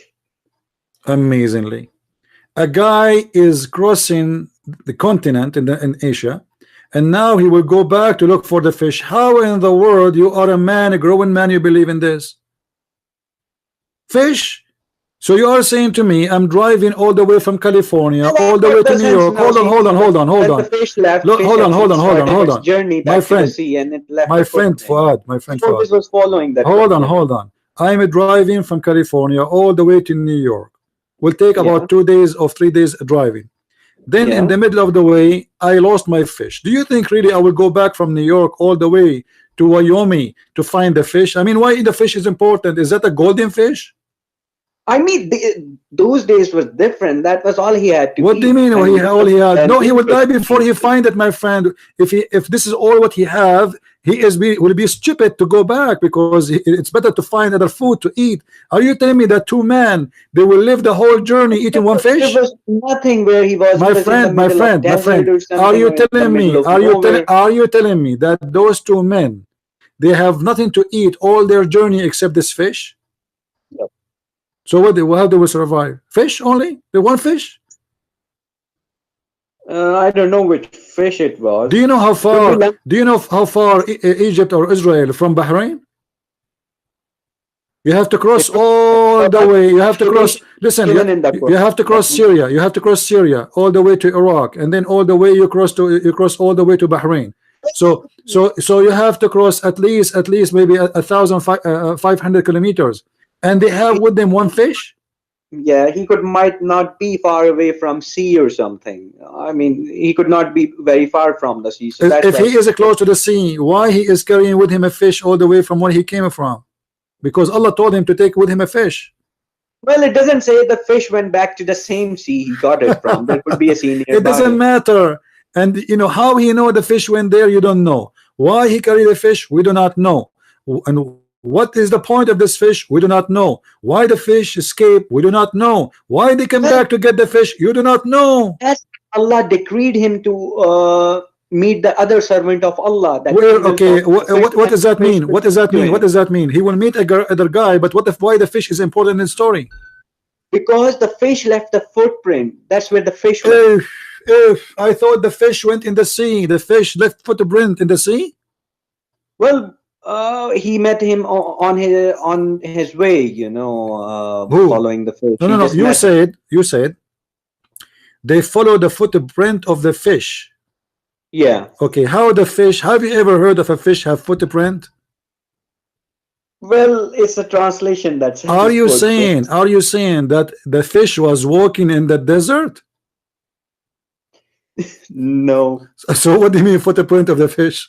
Well, that's what the translation says. It doesn't matter. I'm not asking you about the translation. I'm not asking you. I'm talking to you. You are the Muslim. I don't care what. I do not need. A fish will have my friend. I do not need the translation. I speak Arabic. Arabic is my first language. I don't need a translation. Don't tell me the translation says so. You say so. I asked you. Are you saying that the fish have footprint? You said yes. So you are saying that Moses, he lost his fish, and the fish was walking down a street, la la la la la la la la la la la la la la la, and then Moses, he said to his servant, let us follow the footstep of the fish. I mean, even a cartoon they don't have, man. Well, see, even in cartoon, the word foot in the Arabic. Don't tell me, it's you who telling me. I asked you, you answered me. I'm not explaining the Quran for you. You are the one explaining to me. You are the one who repeated more than twice that this is the footsteps of the fish. I want to know how in the world you as a grown man believe that a fish walking in the street and have footsteps. Do the fish even have a foot? The Arabic word, my friend, do the fish have foot? No, the fish don't have. So how you say the footstep of the fish? Well, it's the translator that got me wrong. It doesn't matter. I mean, come on, guys. I don't know what's wrong with them. And I was using the same word just for the sake of understanding. All right, let us move on. Let us move on. Finally, Moses, he met with the prophet Al-Khidr. All right, okay. And what Moses learned from this prophet? That he had the judgment. God has given him knowledge and judgment. But as you see there, if you go to verse number 74, this Khidr, he met a little boy and he slaughtered him. Yeah, he slaughtered him. Why?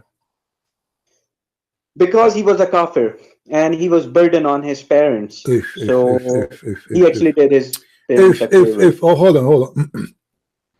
Guys, did you hear this? I said to him, he slaughtered a boy.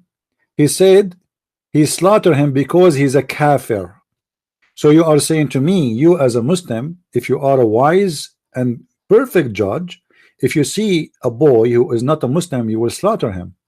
Well, the verse also says he was a burden on his parents. He's a boy, my friend. Give them something better than what it doesn't say he is burden. Where it says that, show me. If you show me that, I'm going to commit suicide.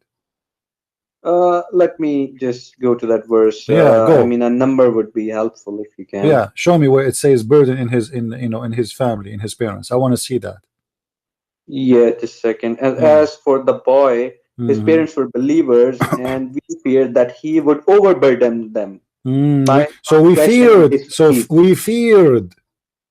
It is something he did not do. We feared. He was not a good boy. He did not do anything yet. It says, we feared. He might have done something. My friend, it says clear that we feared. He did nothing. Even Moses says to him, innocent soul. He is an innocent soul. He is just little child. So he did nothing wrong yet. He was a kafir. So what if he's a kafir? You kill him? You kill a boy just because he's not a Muslim? He was overburdening. What overburden? He did not do anything. It says we fear he will do something. He did not do anything yet. Well, he had knowledge, so he was right. What do you mean he's right? Okay, let me ask you a question. So this boy, he did not do anything yet. Did he do crime? Did he do? Did he do any crime? Based on the Quran, did he do anything? The Quran speaks of that he was a kafir, and that's it. Where, actually, you know what? My friend, with my respect to you, I challenge you to show me that he is a kafir. It says that. What is the last word in this 1880? It says regarding the child, his father, his parents, or the boy, his parents, they were a believer, and we feared that he will cause them problem of unjust and will become a kafir. So he did not do anything. Yeah. Transgression. Yeah, but he did not do anything yet. خشينا فخشينا. Do you know what خشينا? Do you know what خشينا? It's mean he is afraid that he will in the future. So he did not means afraid. But the word is Togyana, that means transgression. Oh, doesn't matter. So what he will do in the future? So you kill a person before he do it? Well, he had sound judgment. What do you mean judgment? Are you saying to me in Islam you kill a person before he commit a crime? No, we don't have that judgment. No one else can do that. He was special. So what Moses will learn from this? So what the wisdom of Moses he learned? Because this is only one. Why this guy he know that he's God? No, Musa actually learned that there are people more. What he learned? What he learned? He learned nothing. He learned nothing. Actually, Moses he was kicked out of the class. If you read the rest, you will see that Al-Khidr he says to him, "Get lost, man. Go back home." He fired him from the school. He fired him. Okay, so now Moses is still stupid and Al-Khidr is smart. What is the wisdom of killing a boy before he commit a crime? Well, Al-Khidr knew. What? He knew why. Who is he to know? What do you mean he knew? And this is against justice. You know, isn't it your God who says that every soul should pay for its sin? Yeah, he paid for it. So where is the sin? The guy did not do a sin yet. You make him pay for. He killed nobody. Let us say for the sake of argument. Listen. Let us say he will be a bad person when he go after he become a bad person. You kill him then, but you don't kill a child. And if this is true, that means all the bad children should be killed before they are growing. Anyone who will leave Islam should be killed before he leave Islam. This is what the verse is saying. Al-Khidr. No, Al-Khidr is the one who did that, and you confirm that Allah is the one who taught him that, right? Yes, Allah is the one. So you are saying your God Allah, he ordered the good Muslim like Al-Khidr to slaughter little children who they are children of believers just because they might leave Islam when they grow. Well, that's Allah deciding stuff. Who am I to say something? What power do I have? You are just a person who have no power, but you don't understand that this is against logic, and this is very stupid, and it's a crime. Because I think that was intelligent. I think that was brilliant. Let me ask you: do you agree with killing apostate then? No, I don't agree. So why are you agreeing with Moses? Why are you agreeing with Al-Khidr killing the child? He was a special person. He had knowledge. Even Moses, a person like Moses, Kalimullah, I think he is. Even Moses did not possess that knowledge. Okay. Well, as long this is the case, if we go to Quran, let us say,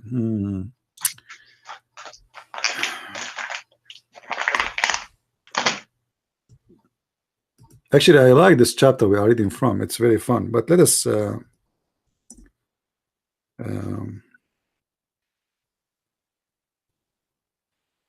Let us go to different verse.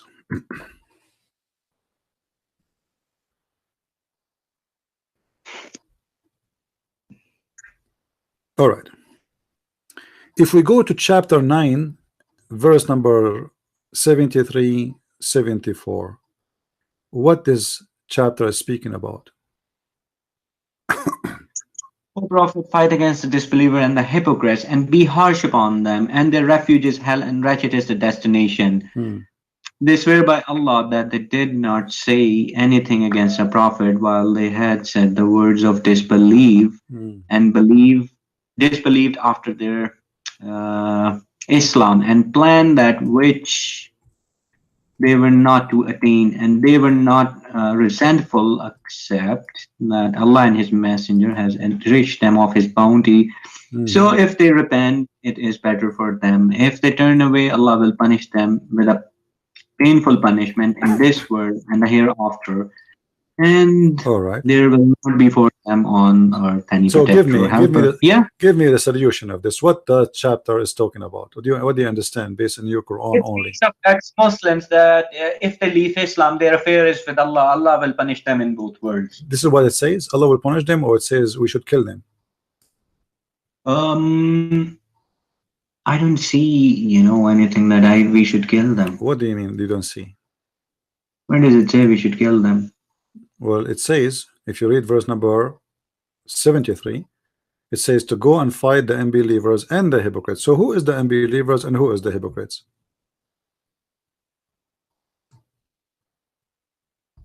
Who fight against the disbelievers.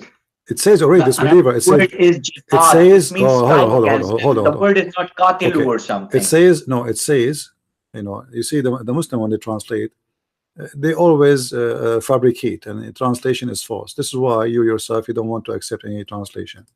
I understand. Okay. So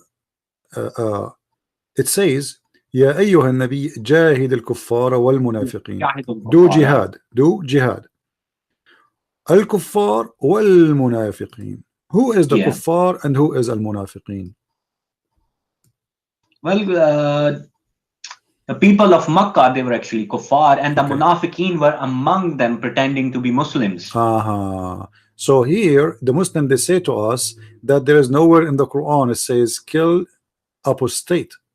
But this verse, no, it doesn't say anywhere kill an apostate. You just said do jihad against the kuffar and those who claim to be Muslims. Jihad means strive against them. The word is not qatilu.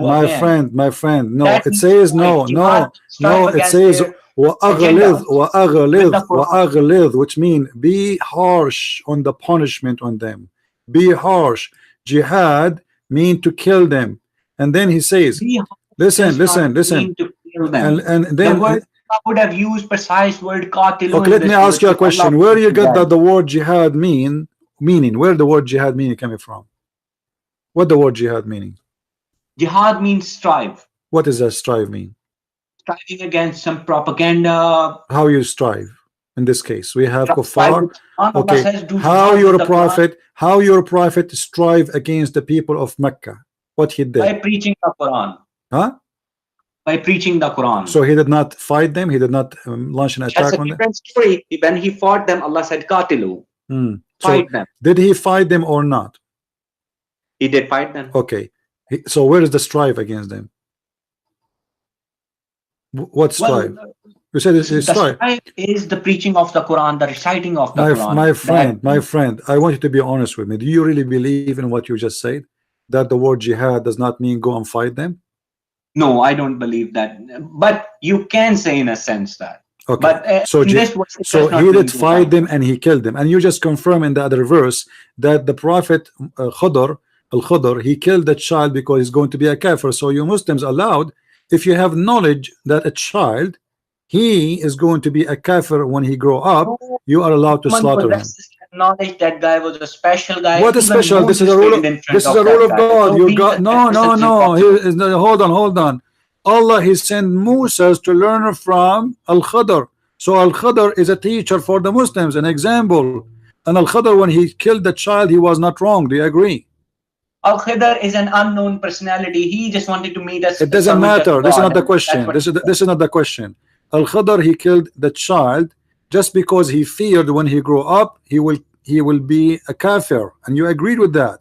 So now Al-Khidr was right according to you. He did the right thing. You did not say I condemn what he did. No, you said I agree with it. So now all what you need to kill children is to have the knowledge of Al-Khidr. Then you will kill every child. The next Goliath or something. So he saved people. Who saved who? He saved the people, his parents as well as the people. The boy could have become my friend. If I am a Christian and my son he wanna be a Muslim, you are saving the parents by killing the child from why? Why would you kill the child? Because you don't have that same knowledge. You're not a servant of Allah. So that's what I'm saying. So what I'm saying, you are saying if you Muslims have a knowledge who is going to be when he grows. By the way, the verse anywhere it says that that guy was a human being. Who is a human being? Al-Khidr. Where it says it says who cares if he's a he could be something non-human. Could be an alien. Maybe he is not a human. All right. Okay. Now let me ask you then, Al-Khidr, is he Gilgamesh? Pardon? Do you know the story of Gilgamesh? No, I don't think I recall that story. Okay, it's a guy who was looking for the fountain of youth, Right. and he took with him a fish. And when he arrived to the fountain of youth, he did not notice that this is the fountain of youth. He wanted to wash his fish with the water, and the second the fish touched the water, the fish came back to life, and this is how he learned that this is the fountain of youth, and this is Al-Khidr. This is where your prophet, he got his story from a fiction, stupid story, not even good for kids, because the whole story is Well, about that story could be called Al-Khidr. Do you know what Al-Khidr Khidr's mean in Arabic? story. Do you know what Khidr mean in Arabic? No, I don't know. Green. Do you know why he was called the green? No, I don't know. Any place he sat in, it turned green, even dead grass. Why? Because he drank from the fountain of youth. Well, that's another interpretation. He could be an angel. No, I can even show it to you from There is Islamic no concept of interpretation. fountain of Okay. youth in the Quran. Let me ask you. Shall die. Okay, he can be an angel. He can be an angel. Could be. Do Could be something angels else. knows the It's okay? into- Hold on. Do angels know the unseen? No, angels do not know, but if they are in contact with Allah, of course Allah helps them out with the knowledge. Okay, let me ask you then. When Allah he wanted to create Adam, the angels they said to him, "Are you going to create someone he will do mischievement?" They were talking about who? Adam. How they know he would do mischievement? Well, to be honest with you, there are two understandings for that verses. One is it could be Satan, and the most correct one is that person is Adam. He will shed blood on. So how they know he will do mischievement? Well, they just assumed, and later on they corrected themselves that we were not correct. How they are Allah not said, correct? "I cannot tell you that you do not know what I know." How they are not correct? And Adam was kicked out of the heaven. They were right. Adam was not a good guy. He was kicked out. Well, it was always the plan of Allah. But you just said they corrected themselves later. Allah should correct himself because the one who was wrong is Allah. Allah, he told them, they told Allah, how you want to create someone to inherit the earth to do mischievement. Allah said to them, I know what you know not, which means you are wrong, and you are the one who agreed that they are wrong. But all of us we knew that it is the opposite. The angels were right, but and Adam are servants of Allah. Oh, let me ask you a question. Adam was kicked out of heaven because he was a good boy or a bad boy? He made a mistake. Does that mean? Give me an answer. Does that mean he's a good boy or a bad boy? Well, that means he was a bad boy. All right. So the angels were right and Allah was wrong. So how you believe in such a book? What? No, Allah was not wrong. He was wrong because okay, hold on. They told him that he would do mischievement. You said that Allah don't agree with them. He said to them, they actually meant by mischief the evil humans. He did when Allah will extract believers from them. So why then, if he is not evil and he will do evil, why he kick him out of heaven? Well, only Allah has that answer. If you are a good guy, you will be kicked out of heaven. If you are not going to do evil, your place then is in heaven. Heaven is for a place who do no evil. Evil is for a place for the earth is for a place for people who do evil. This is why we are on earth. He has not done any evil. Okay, let me ask you a question. All right, hold on. He did no evil, but we kick him out of heaven. I mean, what is justice? Come on, evil. He did disobey Allah. This is evil according to Islam. So don't fool yourself. If you disobey Allah, this is evil. Will take you to hell. Do you agree? Yeah. Okay. So don't say he did not do evil. Now look what happened. Allah, he wanted to convince the angels that they are wrong. What Allah did? Allah, he brought Adam, and he taught Adam all the names. Read with me carefully. Names of the angels. All right. He taught the Adam all the names, and then he told the angels, tell me the names of those things. Angels, they said to him, we cannot tell you what those names mean. We have no knowledge. What is the purpose of this? Tell them all the names and tell us all the names. What Allah is trying to accomplish? That the humans, they can learn names and they can name things. No, what they have learned. The question is not to Adam, my friend. There's birds, they can learn names too. I mean, don't fool yourself. Do you see this bird in the screen? This bird, It's very well The known. birds are not as intelligent All as right. humans. There's birds who repeat names and doesn't mean they are a big deal. I mean, so what mean you know read names? Allah, he taught Adam all the names, and the purpose is he examined the angels. So he said to them, tell me the names of those things if you claim that you know. You claim to know, huh? Okay, tell me the names of those things. Read with me carefully. Yeah. Allah and he taught Adam all the names. I'm reading for you from chapter 2 verse number 31. And he taught Adam all the names of all things. Then he placed them, which means the things, before the angels. So the purpose is to show them what Allah can do and how they are incapable of telling the names. And he said to them, tell me the names of these if you are right.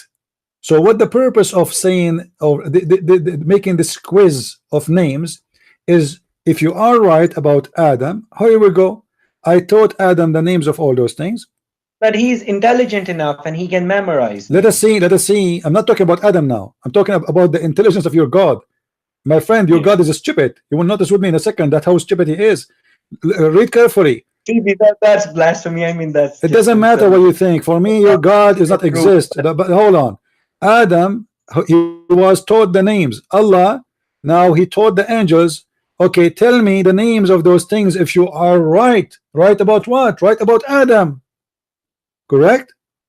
Yeah. All right. So now what the connection between tell me those names about those things and if you are right?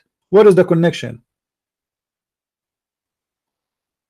The connection is he can memorize. Human being is not. My friend, he is saying to them, if you are right. Yeah. So what the connection? Tell me the names if you are right. Adam is not involved here now. He is placing the names, the things like the TV, computer, phone, cats, rats. He placed them all in the front of the angels, and he said to them, tell me the names of those things. Angels, they said to him, we do not know except what you told us. We cannot. And he is saying to them, tell me the names of those things if you are right. Right about what? Right about Adam, he would do mischievement. Yeah. Okay, so you agree, right? Well, I still don't know what you actually meant by what that, do you mean you that's don't agree? I want you to say yes or no. The angels, they accuse Adam of doing mischievement. Allah, he made a quiz to prove them that they are wrong.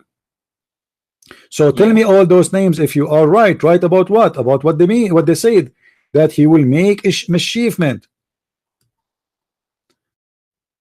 Read verse number 30 and verse number 31. They said he will do mischievement. Allah, he said to them, I know what you know not. And right away, Allah, he taught Adam all the names. Not everything is shared. It's just part of you know what Allah knows. It doesn't matter. This is not the topic, my friend. I don't know how old are you. How old are you, Mr. Fuad? I'm 32. 32. You are a growing man, you know. When I was 32, like this is maybe 8 years ago, I was really a lot wiser than you. Be careful, my friend. It says that they made an accusation that he will do mischievement. Read it carefully with me, number 30. They said, wilt thou place therein one who will make mischief therein and shed blood?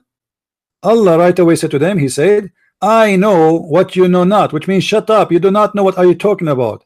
And now he want to prove to them, hold on, he want to prove to them that they do not know what they are talking about and they have no knowledge. So what he did, he taught Adam all the names, and then he brought Allah proved that they're wrong. So finally you got it. So he wanted to prove to them that they are wrong about Adam. Thank you. Now when I say to you, I named all those things and I gave them names, and then I ask you, okay, tell me the names of those things. Is that will prove that I'm God? No, of course. So what the point of this stupid names game? Well, human being was a new creation. My friend, what answer? I have a cat, her name is Susu. I ask you, you are an angel, what is the name of my cat? You tell me I do not know, and then I say to you, her name is Susu. Is that a proof that I am God? Of course not. So what the point of this? This is stupid. Allah, he did the same. Allah, he did the same. Listen, listen. Who is the one? Who is the one who gave that? Listen, listen. The creation of Allah. My friend. No, we are talking about the names. Forget about the creation. I'm talking about the names. Allah is the one who gave those things the names, correct? Yeah. Okay. If I am the one who gave them the names, what is the miracle here I did if I am the one who gave them the names and I know the names? What about we do the opposite? Allah says to the angel, what about Allah says to the angel, okay, name those things and don't tell me the names and I will tell you their names. That will be a miracle. But I am the one who gave them the names and then I tell you the names. That will be stupid. Imagine I have a bunch of cats, a bunch of dogs, a bunch of goats, and I place them in the front of you. Understand, CP, yeah, but what? So you see, when you say Quran, my friend, when a Muslim he say Quran only. I mean, I don't have any problem with your understanding. That's fine. But you have to admit this is stupid. Don't you agree? Allah, he proved, I don't. Well, he Allah he proved what here? He proved nothing. So what if he taught Adam all the names? How he proved that he know what they know not?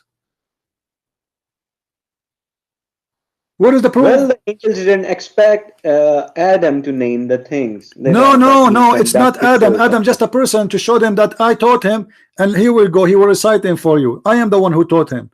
So the point is that he is the one who knows. This is the point. So what the point? There's no point. It's stupid. This is a story. It's not even for kids, and you are a grown man, 32 years old. You want to believe in this garbage? What can you say? It makes a lot of sense to me, but you are. I mean, it's nothing. So why it makes sense to you? Explain to me. I'm listening. Why it makes sense? If you are the one who named the things, where is the miracle here? My understanding is that angels thought that human is actually a dumb creature or something made of clay and all. But no, this is not the point here. He's saying to them, I know what you know not. It's not. He did not say Adam. He know what. He did not say. He did not say Adam. He know what you know not. He said, I know what you know not. And then when he asked them about the names, they said to him, they said, the glory to thee of the knowledge we have none. Which mean Allah, he proved to them that he is the one who have the knowledge. They admitted now we are wrong, and you are the one who said we are wrong. Wrong about what? Wrong about Adam. So the whole process here to prove them wrong, but this is not prove them wrong. This is prove them right, because Adam did mischievement.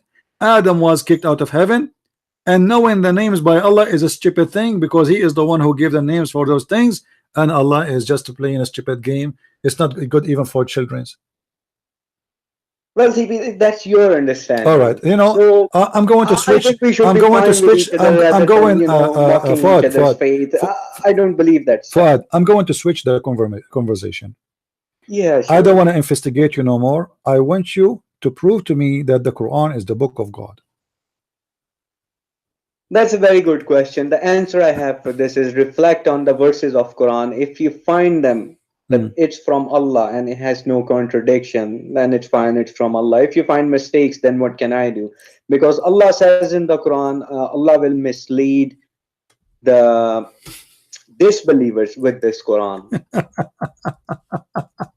Allah will increase them in error. Guys, did you hear it? Did you hear it?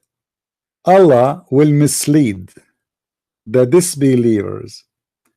If we go in the Quran, chapter 4, verse number 88, it says, وَمَنْ يُضْلِلُ اللَّهَ فَلَنْ تَجِدَ لَهُ سَبِيلًا. And the one who Allah deceive, nobody can guide. And we just heard our friend here, Mr. Fuad, saying, well, obviously, Allah, he will mislead the unbelievers by the Quran. So this Quran is not to guide you. This Quran is to mislead you. This is the book of the devil. Not for everybody. That's why Allah says no. You say it. Everybody heard you. And Fuad, everybody heard you saying Allah will mislead the disbeliever, correct? Yes. Okay. That's correct. So, but when the Quran came, there was no believer except Muhammad. Yeah. So Allah, he will mislead the disbelievers, all of them, which mean all the Muslims, which mean all of you, because at that time there was 0 Muslim when he said that. So Allah will mislead all the disbelievers, but the only believer at that time, it was Muhammad. You can say that. So Muhammad is the first to deceive. No, Muhammad was a Muslim. He submitted. No, Muhammad was not a Muslim, my friend. Hold on. Muhammad was not a Muslim. Read with me carefully. You know? Yeah. Yeah. In the Quran it says that Allah, he found Muhammad lost and he guided. He was lost. Okay, what does that I mean? know that verse. What does Allah that mean? made himself sufficient as well. What does that mean? He was dallan. Muhammad was lost. He was an orphan and lost. Allah guided him. Orphan doesn't make you lost, my friend. Orphan is, you are just an orphan. He was an orphan and also lost. Lost and also, which means in a lost religious in sense, lost he in was which lost. way? Lost in which way? Religious way. All right, thank you. So he was a disbeliever too. Yeah. Okay. I mean, so if it's so in the why Quran, that's so it. how I will Allah not- Allah will misguide by the Quran, will deceive by the Quran the disbelievers if Muhammad himself was a disbeliever? Allah does not say every single disbeliever will be misled by the Quran. Ah, so Allah, he made a book, and this book is a magical book.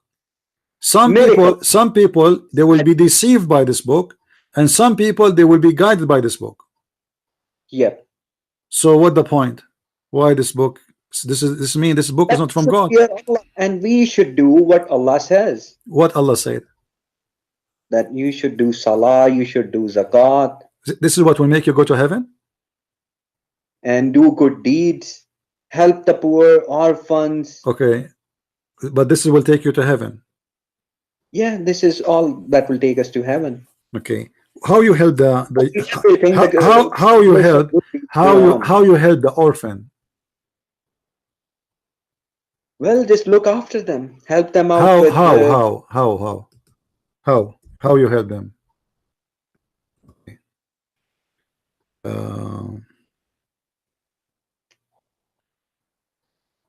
Well, you have to look after them. That's how. How? No, you need to tell me how. Is that by having sex with them? Is that by having sex with them? No way.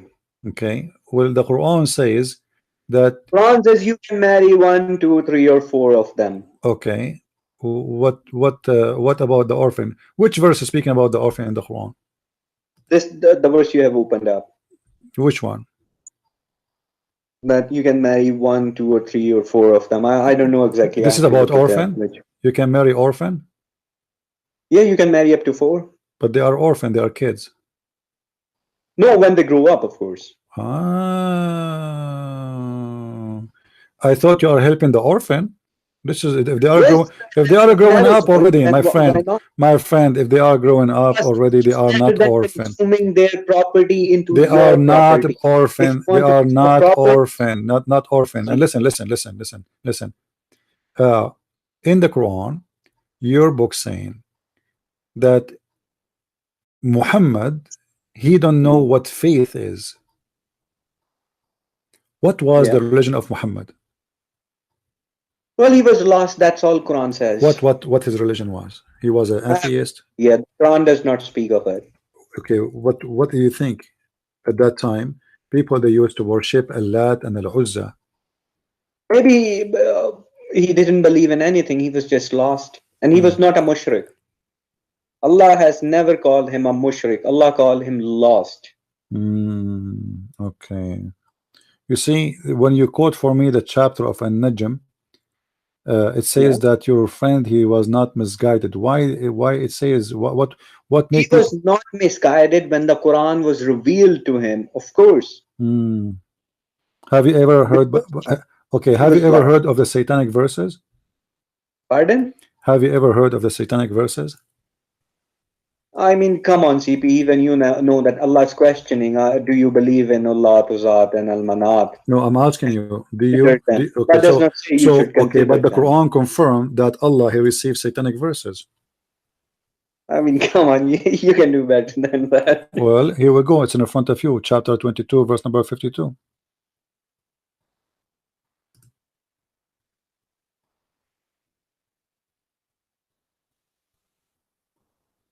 What do you say?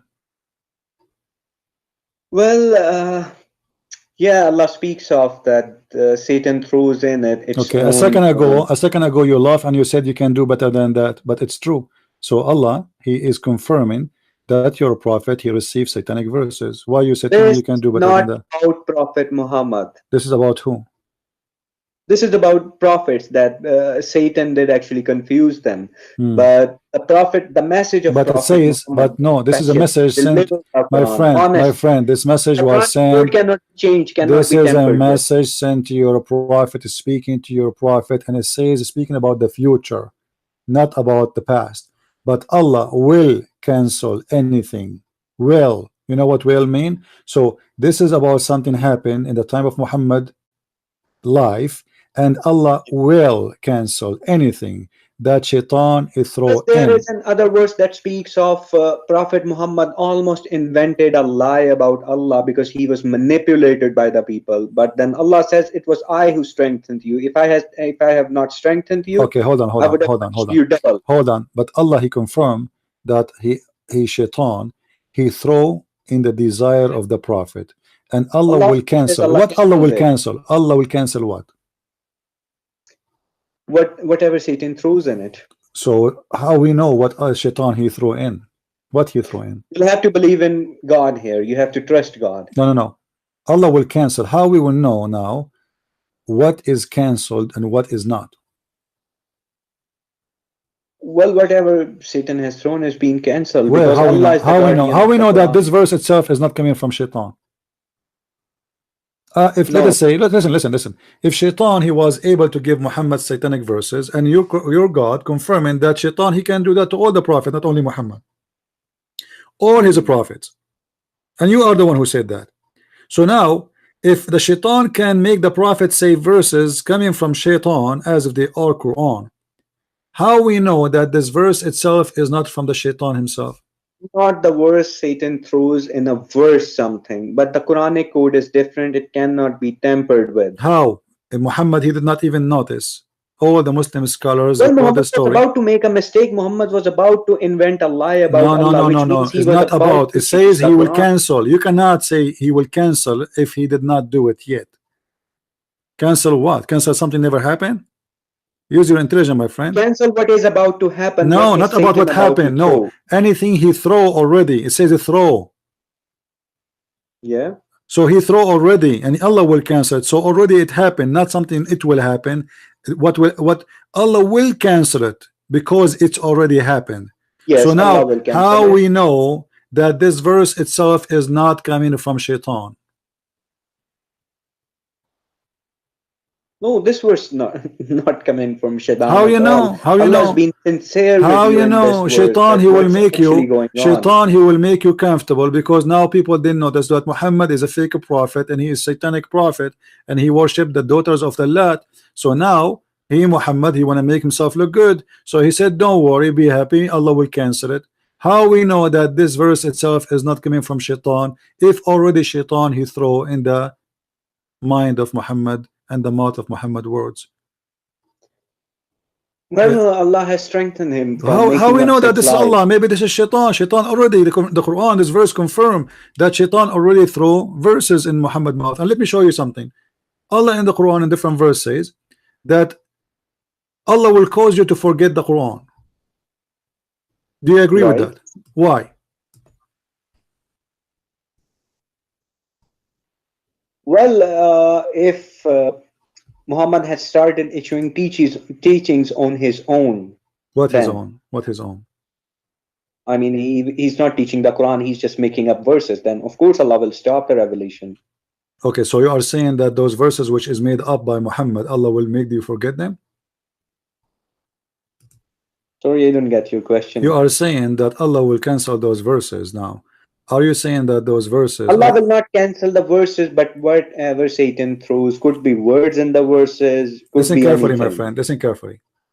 Yeah. Chapter 2, verse number 106.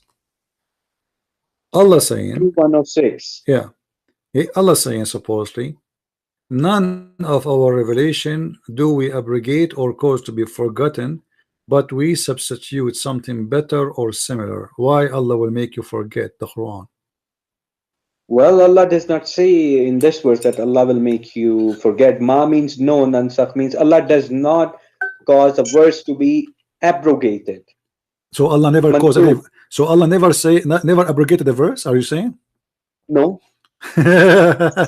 Okay. But there's verses in the Quran saying you cannot marry from the Christians. You can. You cannot marry from the Christians. And there's verses saying you can marry from the Christians. Ahlul Kitab. Yeah, and there's verses you cannot marry from the Christians. So if if there is no abrogation, then you know. So are you okay? Hold on. I want to get you right. Hold on, Fuad. I want to get you right. Are you saying there's no abrogation in Islam, or there's abrogation? There is no abrogation in Quran. I don't know about Islam. I don't know which Islam you're talking about. Okay. Let us see.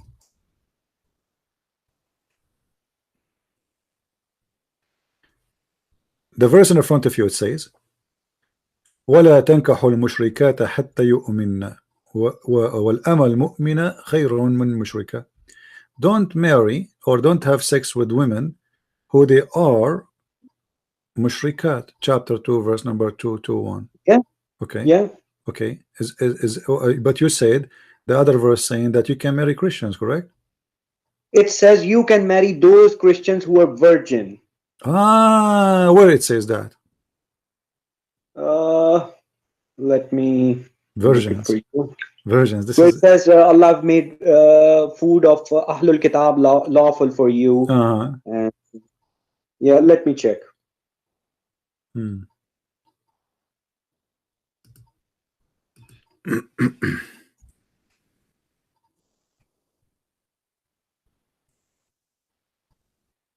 it says there you can marry the virgins.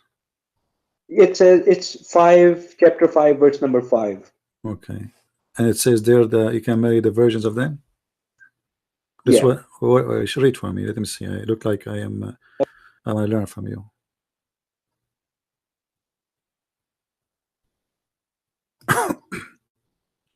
Virgin believers of the book. Really? Where it says the word virgins? Wal muhsanatu minal mu'minati. I mean, this is where it says in the verse. Where is the word? Where is the word? Where is the word virgin? Well, muhsanatu means virgin. That's from the same verse which you see, my friend. Before I told you the word muhsanat, it means the married women. So the mother of Christ was a married woman because Allah calls her muhsanat. Okay. Here you are saying it's mean the virgins, correct? It means virgin. No, it's mean that those in the muhsanat, it's simply the word mean that those who protect themselves, they guard themselves, which means they are not women. Guard themselves. That you can say. Of course, but not means virgin. But not virgin. No, not necessarily. It can be a virgin, but have nothing to do with virgin. However, listen, it's forbidden for you in this verse in the front of us to marry from non-believers. Do you agree? Chapter 2, verse number 22. Mushrikeen. It says mushrikeen. Yes, mushrikeen is not the Christian. Nowhere in the Quran said Christians are mushrikeen. Are you sure? Yeah. So what worshiping Jesus with God mean? Are they mushrikeen or not? Those who believe I am one of three is a kafir. They have done kufr. So what mushrik mean? Mushrik means one who sets abominations to God, one who associates with Allah. Okay, so Jesus, let us say the Christian, they worship beside Allah, Jesus. Is that mushrik or no?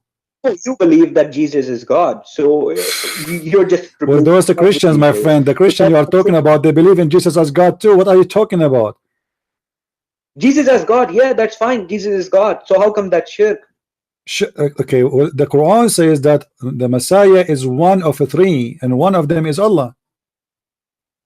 Those who say that God is one of three are kuffar. They have committed kufr. So they are not mushrikeen. No, they're not mushrikeen. But now they have at least three gods according to you in Islam, the Quran. They have Mary and Allah and Jesus. Are they mushrikeen or not? I think that verse speaks of Trinity, where Father, Holy Spirit. No, and the Son. Trinity, but the Islamic Trinity, Muhammad got it wrong. So if the Christian believe that the Trinity is Mary and Allah and Jesus, is that shirk or not?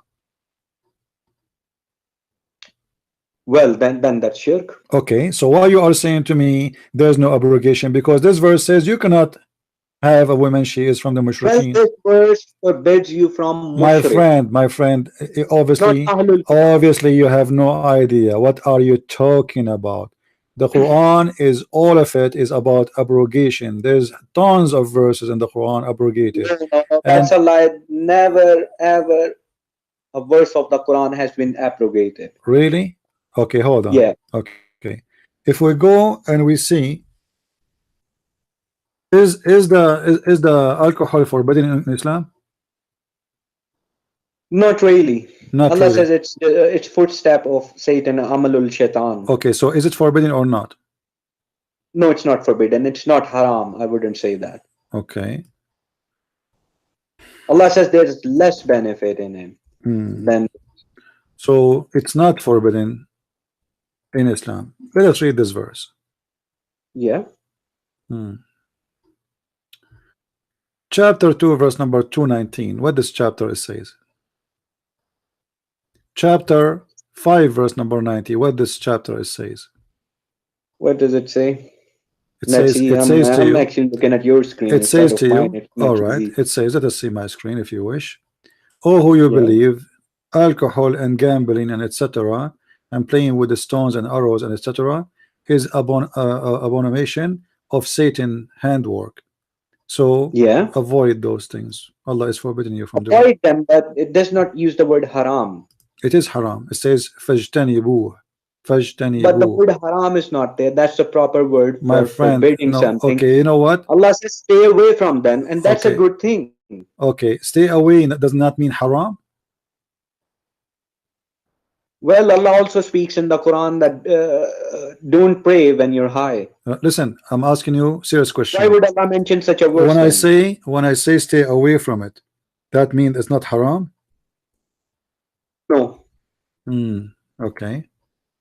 So it's just something you shouldn't do. So all those things, all those away from. There's a big difference. I mean, you're just limiting yourself to halal and haram. Okay, hold on.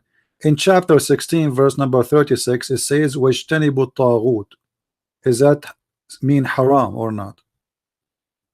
Taghut. Wajtanibu taghut. The same word. You said just stay away from it. We didn't stay away from taghut because hadith is the taghut.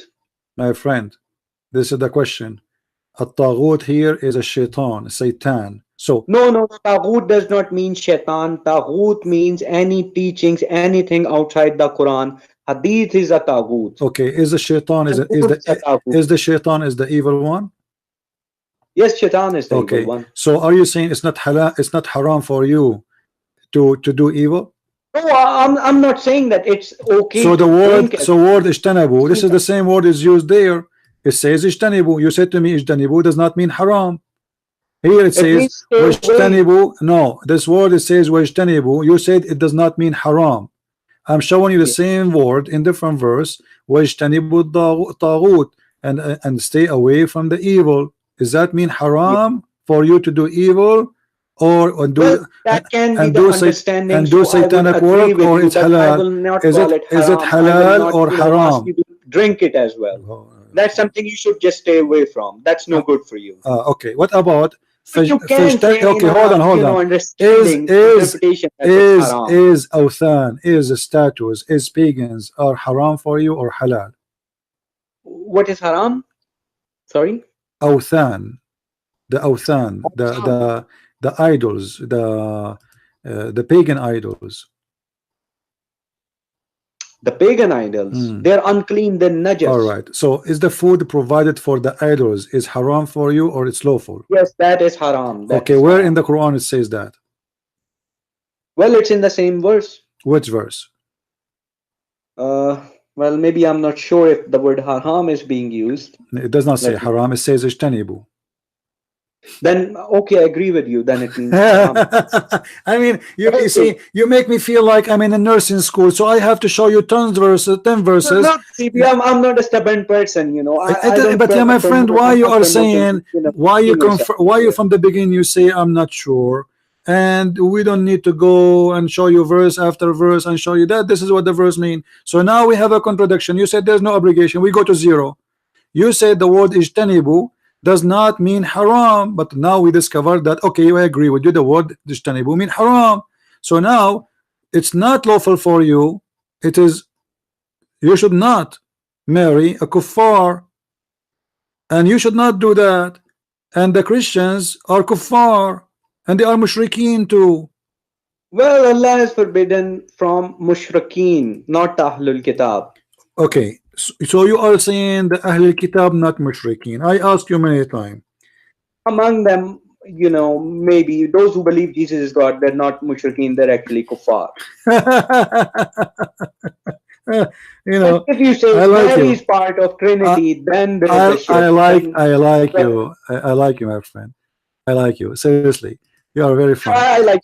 No, listen. Let me show you. When you say the Christians are not mushrikeen, they are kuffar. Obviously, you do not know what kuffar mean, and you do not know what mushrikeen mean, because both words, it mean the same thing, except No, that they don't mean the same thing. Kuffar means rejected. mushrikeen alone mean that those who believe in Allah but they associate with him. The kuffar is someone maybe, but not necessarily, believe in other God, but maybe he believe in so the Quran confirm already. The says that they have become kuffar to what was revealed to them. What? So you have become those who believe that, you know, Mary is part of Trinity, they are the kuffar of the New Testament. Yeah, but you know the Quran in chapter of Al-Ma'idah, verse number 72 and 73 says that those who believe that Allah is the Messiah, the son of Maryam, they are mushrikeen. And you said we are not mushrikeen. Well, if the verse says so, then. But you said there is nowhere in the Quran it says that. Can you show me the verse, please? Okay, hold on. Oh, you know, Fuad, when I talk to Muslims, I feel like seriously, like I am talking to, you know, kids. With my respect to you, you know, are a growing man, but Muslims do not know their religion, and they confirm to you that they know. And this is what always killing me. Like, I know there's no verse in the Quran that says that. There's no, you know. Okay. No, that's why I have asked you rather than, you know. My friend, you are the Muslim here. Supposedly, you are the Muslim, not me. It's a shame. I'm a human being. I can make mistakes. It doesn't matter. I am a human being too. I'm not. You know. Anyway, let us go to Al-Ma'idah. Hold on. Where is?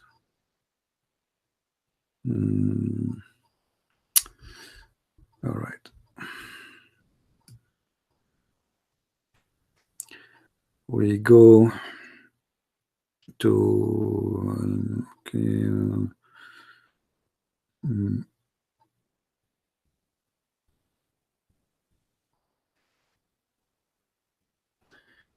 All right.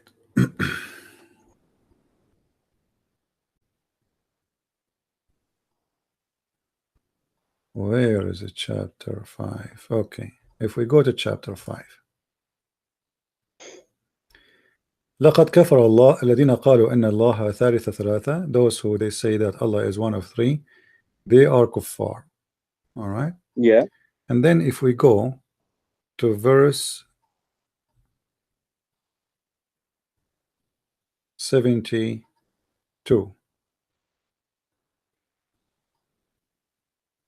Here we go. لقد كفر الذين قالوا إن الله هو المسيح ابن مريم وقال المسيح يا بني إسرائيل. All right. Let me mute you for a second. Okay. Are you back?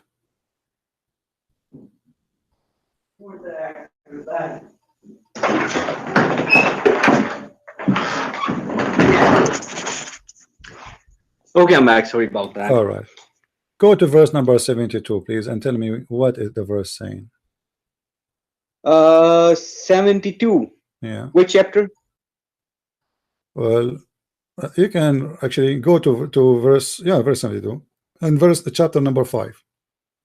Chapter 5, 72.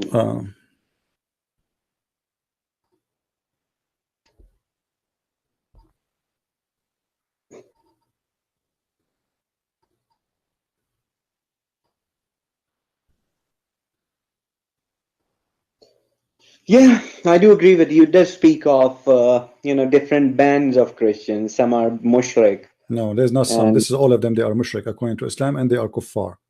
So not only this, actually, there's many more verses. If you go to chapter 9, verse number 31, it says the same. It says that those who worship their monks and rabbis instead of worshiping Allah and the Messiah, blah blah blah, and then it says, like they are mushrikeen. So you are just ignoring many verses in the Quran, and you believe that you are the one who knows, but in fact this is not true.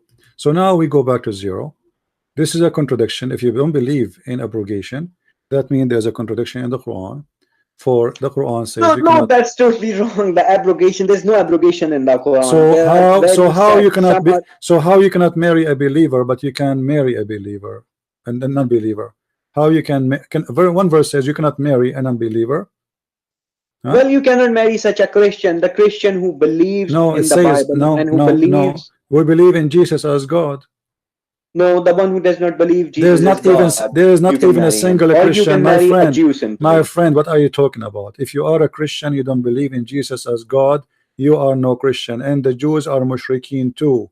Obviously, you have no idea what your book is about. Don't you know that the Jews believe that they have a son of God too?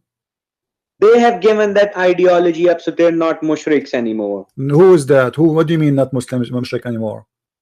The Jews. Where they are not mushrik anymore? What do you mean? They don't believe that Uzair is the son of God anymore. No, they don't believe in the beginning, and they don't believe now because this is a fabrication They of used to Muhammad. believe that Nobody Uzair was a believe. reformist This is, before Christ. my friend, this is a stupid mistake of your prophet. There's nobody in the world of the Jews ever heard of someone his name is Uzair and they worship a guy his name is Uzair.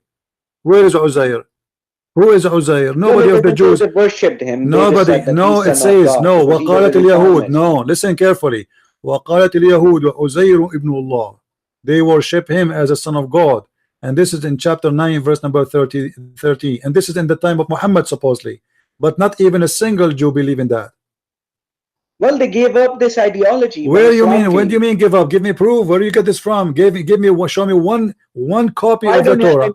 So it's false. It's false. It's a lie. Whatever the Quran says, it is a lie. It's a lie. So you see, you take the Quran over all the manuscript of the Jews. The Jews, they have manuscript go to thousands of years, and you refuse all the manuscript, and you accept a guy who came 600 years. History's been manipulated and written by. So how you know that this is not?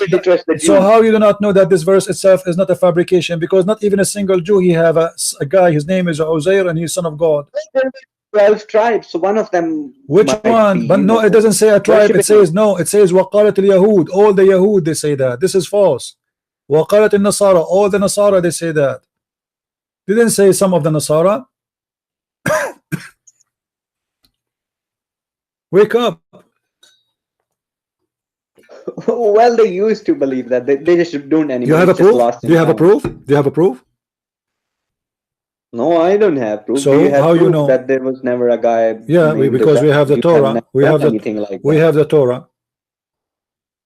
Well, the Torah same, is just the same. You know, the same. Let me ask you. Let us finish with this because it's endless. I can show you endless mistakes in your Quran. And my friend, for it, I don't want to insult you, but your book is the most stupid book ever. I want to ask you, Mary is the daughter. Listen, my friend. Mary is the daughter of who? Imran. Oh no, not. Yeah, Imran. Okay. Yeah. Who is the father of Aaron or Aaron or Harun? Imran. Father of Harun is Imran too. Yeah. Okay. So that will make Mary the sister of Harun. Yeah. But Mary, the mother of Jesus, exist long after Harun. Well, that's a good one because do you think there was just one man in the history, Aaron, and that was brother of Moses, and since then never ever any Jew named himself Aaron. So Imran, it's happened that the Quran says that Mary is the sister of Aaron, and it says happened that both of them they have the same father name, and it happened that Harun and Musa's they have a sister, her name is Maryam. I mean, amazingly. Where does Quran speaks of Maryam, the sister of Moses, in the Quran? You don't have it in so the I Quran. don't know, CP, what stories my friend, in the this is from the Bible. Your prophet, he learned from the Jews that Aaron, he have a sister. Aaron and Moses, they have a sister. Her name is Maryam. So Muhammad, he thought. The Quran speaks of sister of Moses. Where? I don't know when he was. Chapter 19, verse number 28. Maybe I think so. I'm not sure. This is the mother of Jesus. Yeah. Okay, so how she is the sister of Aaron? The mother of Jesus is not sister of Aaron. He's just a different Aaron. So you are saying here the Quran saying that Aaron is the uncle of Jesus, but this is not the same as Musa's brother? No. How? What is your proof? I mean, they're just two people with the same name. My friend, the Quran will not mention a name if it's not known. Harun is already mentioned in the Quran as a prophet of God. He is the brother of Musa's. So if you want to say to somebody the sister of etc., then you have to introduce to us that person before you introduce the sister. Well, Allah has not. You see, my friend, if I say this is the sister of Fuad, then people they will know that first we know Fuad, right? It doesn't make sense to say this is the sister of Fuad. If people do not know who's Fuad, they will ask me who's Fuad. That's even more funny. So when he say, oh, sister of Aaron, that's mean Aaron is already introduced, and Aaron or Harun is already mentioned as a prophet. He is the brother of Moses. There's no two Harun in the whole Quran. So the Quran made a stupid mistake. Muhammad, he thought that Harun is the same guy who is the brother of Mary. Why? Because the Jews, they have a woman, her name is Maryam. She is the sister of Aaron, and she is the daughter of Amran, or in the Hebrew Amram. So Muhammad, he thought that this is the same Maryam, the sister of Jesus, the mother of Jesus, and Maryam, the sister of Aaron. And this is why we find the story, which you don't believe in anyway, that Kaaba al-Ahbar, which is a rabbi, he went to Aisha and he said to her, but you know, Mary is not the sister of Aaron. And Aisha, she said to him, you are a liar, which means Aisha, she don't believe him when he pointed the mistake Muhammad is making. So this is why we have a stupid mistake in the Quran, believing that Mary is the sister. Is you have been reading the silly hadiths, and that's my what you friend. get from I am now proving to you from the Quran. You have no proof that Aaron or Harun is not the same, the brother of Moses, and there's no way you say, oh, sister of Aaron, without introducing Aaron for me. That because that would be stupid. And the Quran, as you see, all those verses introducing to us who is Aaron already, so we know who's Harun. This is why there's no need to introduce him, because already he's introduced. The story of Harun and Moses already is mentioned many times in the Quran. So now he jumped to say, oh, sister of Aaron, because he do not need to say who is Aaron. He is introducing Mary, the daughter of Amran, the sister of Aaron. So it was an introduction for this woman, who she did get pregnant without having a husband. Well, that's your understanding. No, this is not my understanding. So, otherwise, prove me wrong. Who is Harun? I don't know from where you have learned. No. I want you to tell me who is Harun. Harun, the brother of Mary. You say this is another Harun. How you know? Who told you this is another Harun? Prove it to me. There's only. Let me ask you. There is only. Is it true that there is only one Harun in the Quran? Only one? No, there are basically two Haruns in the Quran. One is the brother of Moses. Who is the second one? Who is the second one? Brother of Maryam. How you know that this is not the same? Well, they're not same. The time is not same. How you know? How you know this is not the same person? No. Okay. But when you say, oh, sister of Aaron, why the Quran did not mention that the father of Mary, she have a daughter, her name is Maryam, and a son, his name is Harun? If you go there in the verse, you will see that Harun and his biography listen. mentioned when Allah has chosen Maryam. Listen. Your God, he mentioned the story of a man who is old, and this man, he brought a son. His name is Yahya, correct? Yeah. Okay. And then he mentioned a story of a same thing, a person or a man who have only one daughter. Her name is Maryam. No, the Quran does not say that there's just one daughter and she's Really? Maryam. Really? Okay, let us see that. Where in the Quran? She would be one daughter. She's just one sister. Okay. Just one woman in the Okay, house. let me ask you, where in the Quran it speak about Maryam, that she is, how she is born? Do you know? No, I don't know.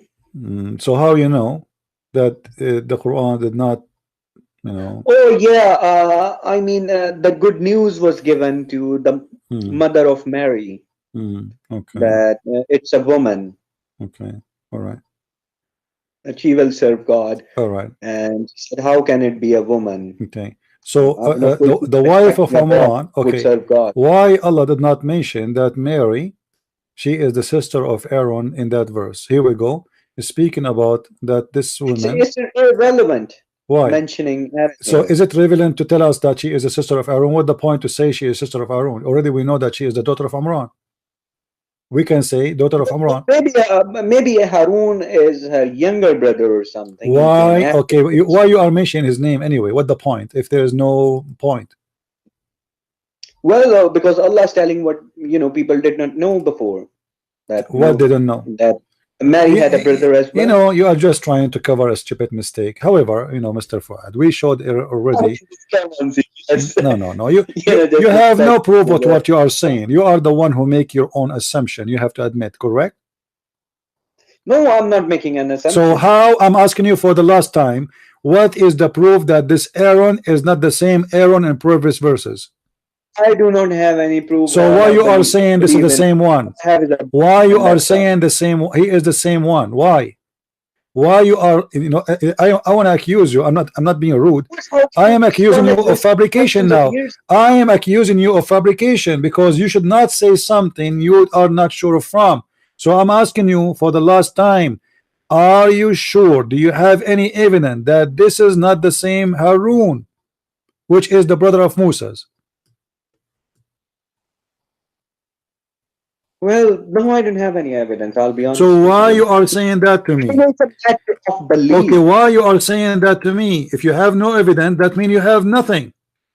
Well, you're following. No. So you see, you are the one is following. Why you are saying to me this is not the same person? You believe that there could be lying to yourself. No, you ever named his son Aaron. You are lying. You are. This is what you are doing. You are just lying to yourself, ashamed of your Quran, trying to avoid the problem that your God even simple things you do not know. Okay, CP, just relax. I mean, let's just stop. Well, no. For us, my friend, we have enough people. They watch already. It's recorded, and you admitted from the beginning that your God, you do not know even which one he created first, and we showed you tons of mistakes, and you agree with them. And each time I correct you, you say, okay, you are right. Let us go back, and we go back to zero. So I want to say to you, I feel sorry for you, Quran people, because simply you are Quran only for a very simple reason. For you are ashamed of your prophet speeches. You have to admit. So in order, that's a lie. That's a lie. So why you are Hadith only? Why you are Hadith only? I just believe in the Quran alone, and that's it. Islam is from the Quran alone. So Allah says, what hadith you believe in after the verses of Allah? Yeah. So when Allah he says the sun is set in the murky water, that is what Allah is saying, right? That's proof that Muhammad is a prophet. The sun set in the murky water.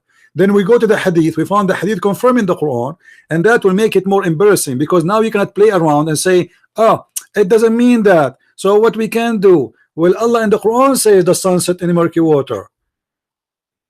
Well, CP, it says clearly in the Quran, Tilka ayatullahi نتلوها عليك بالحق فبأي حديث بعد الله وآياته يؤمنون. What does that mean? What is that? What is the point of this verse? What is the point of this verse? If Allah, He is saying the sun set in the murky water.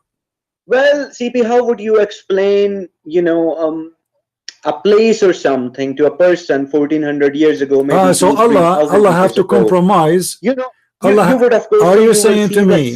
Okay, you are. Waters. All right, you are saying that Allah. And when you see the sunset, that means you have reached that place. So Allah, He was speaking to naive people, playing naive with them.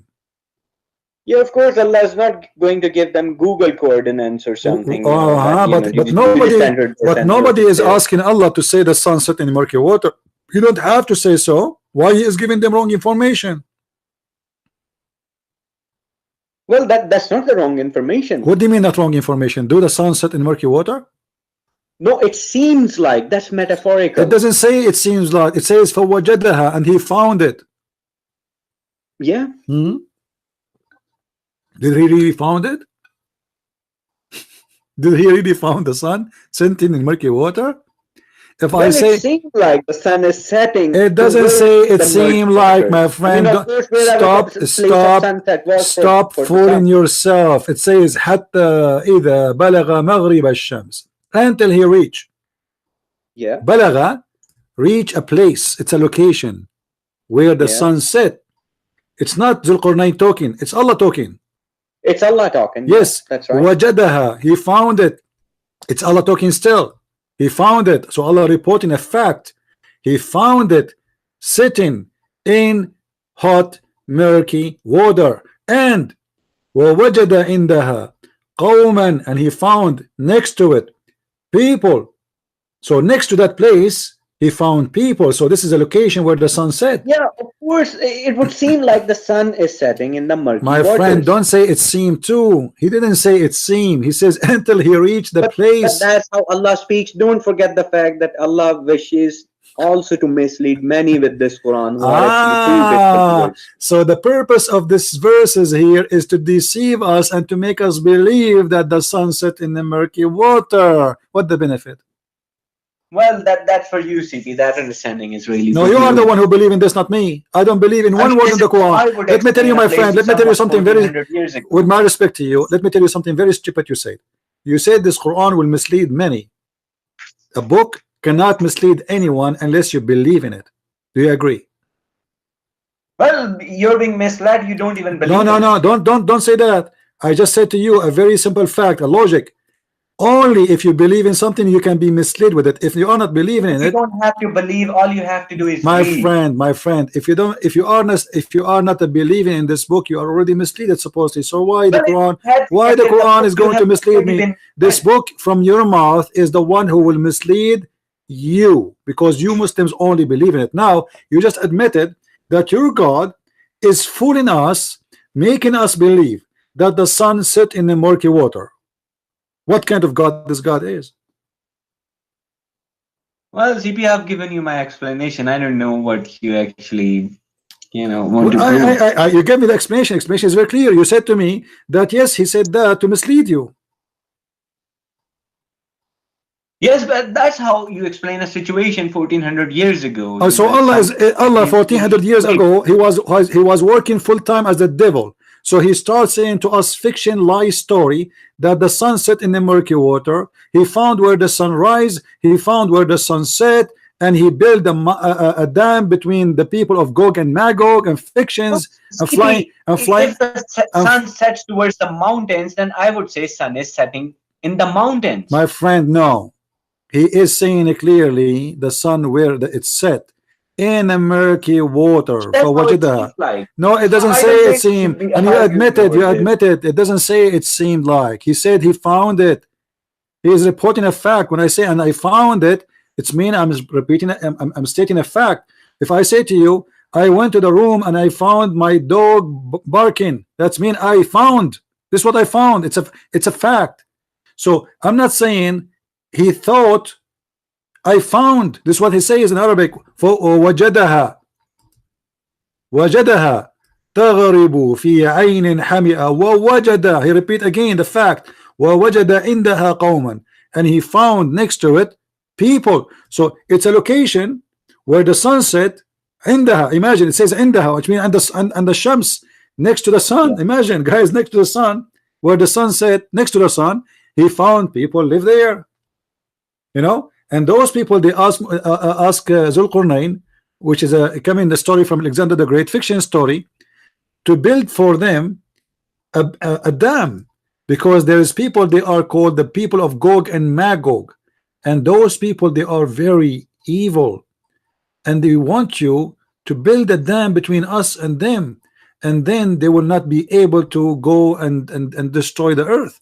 And according to Islam, there is a dam until now exists, and this dam is holding the Gog and Magog people, and Gog and Magog, they are like ants, like by trillions, not billions.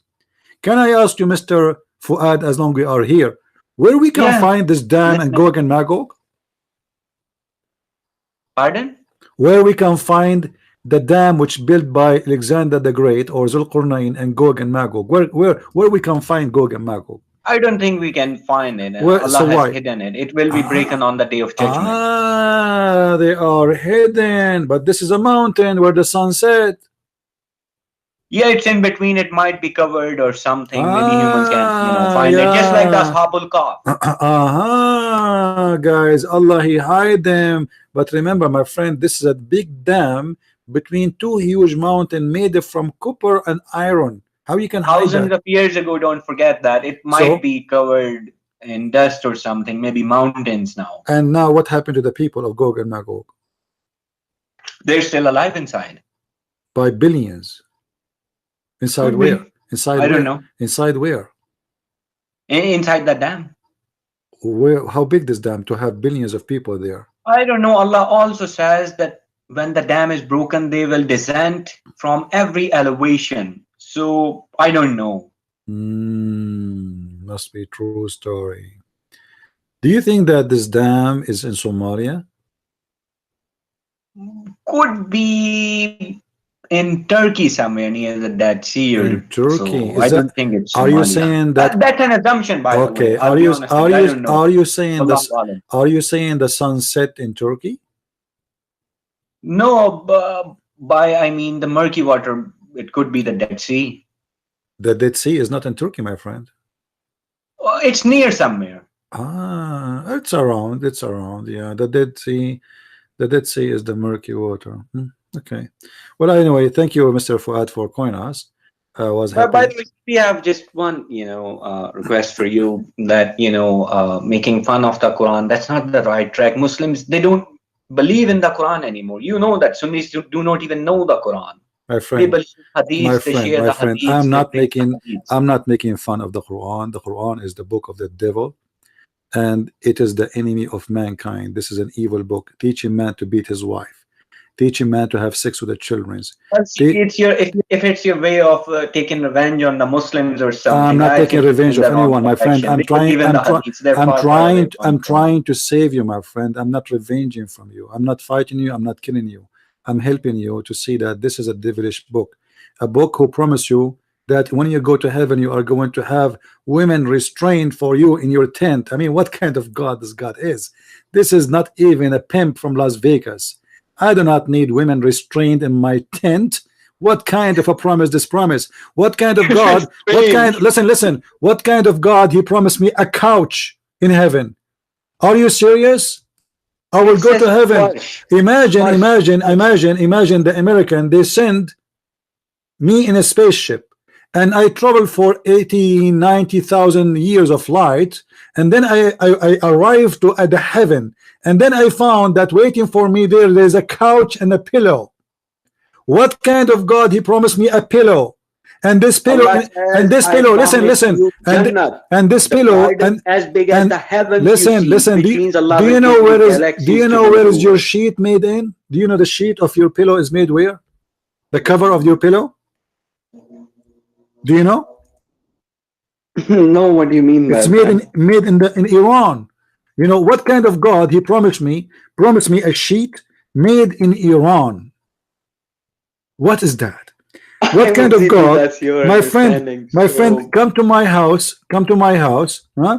I will walk in the street and I will show you how many couch you can see in my area. People they throw every weekend and nobody take it. A God, he promised me a couch. Do you think he is God?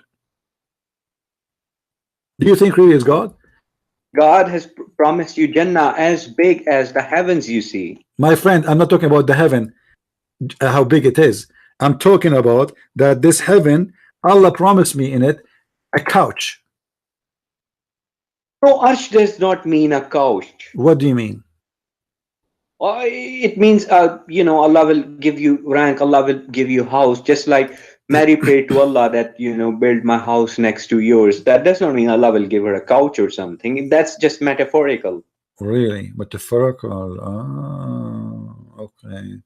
Well, I don't know. There it says that you will be reclining in those couches, and Allah, he is going to provide you with those couches, which is covered by sheet made in Iran. It's called, from a fabric, it's called istabrak. Is that true? Made in Iran.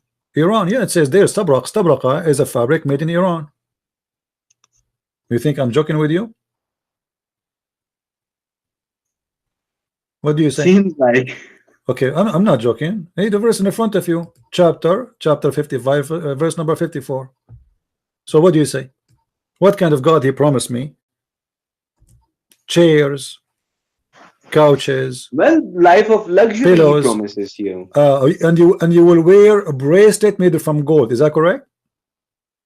Well, I think so. I'm not sure about that. Why you want to wear a bracelet? What is the price of gold in heaven?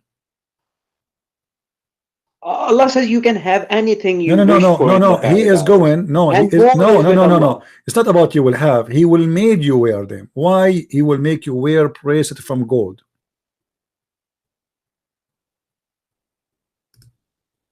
What is the point? Well, people like it. Do you really like to wear a bracelet of gold in your hand? I found Yeah, it. I mean, I would like to. I found it very gay.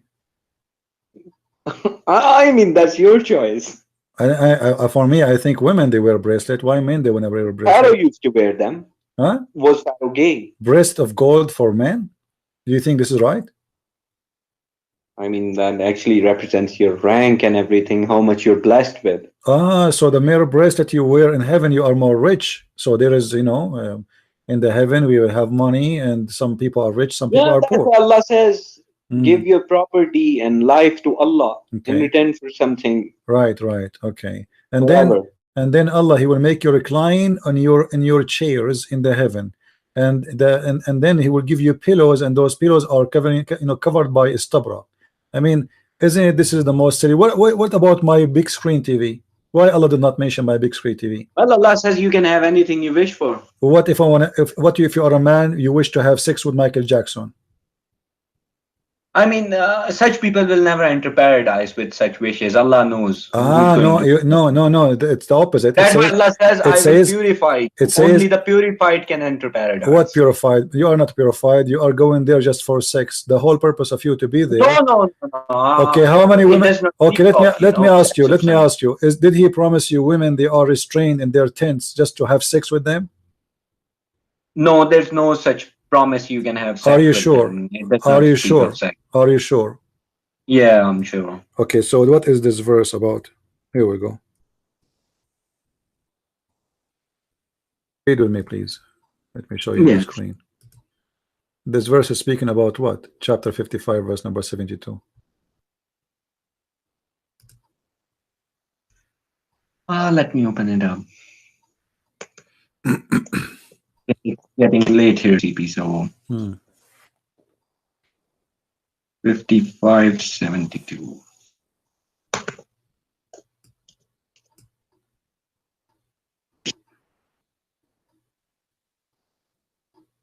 Fair ones reserved in pavilion. What those? It says there.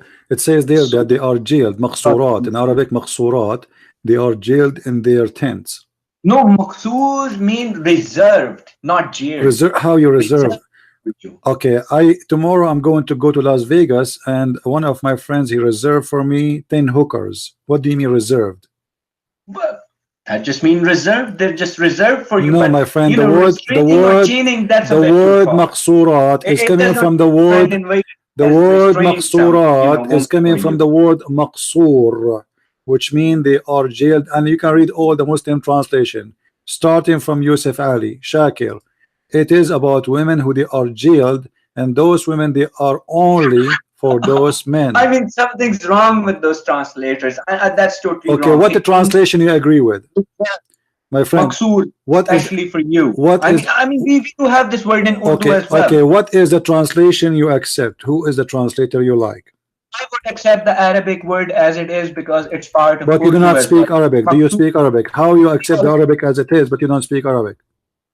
No, I don't speak Arabic. We do have words from Arabic in Urdu, so it's similar. My friend, you don't speak Arabic, but you do not know. And those translators, all of them, they are liars. Look, CB, that's why we're Quran alone. You know, Muslim, we just believe in the Quran alone. What do you mean? Here we go. This is Reserved. my friend. The word change is This not is there. The word this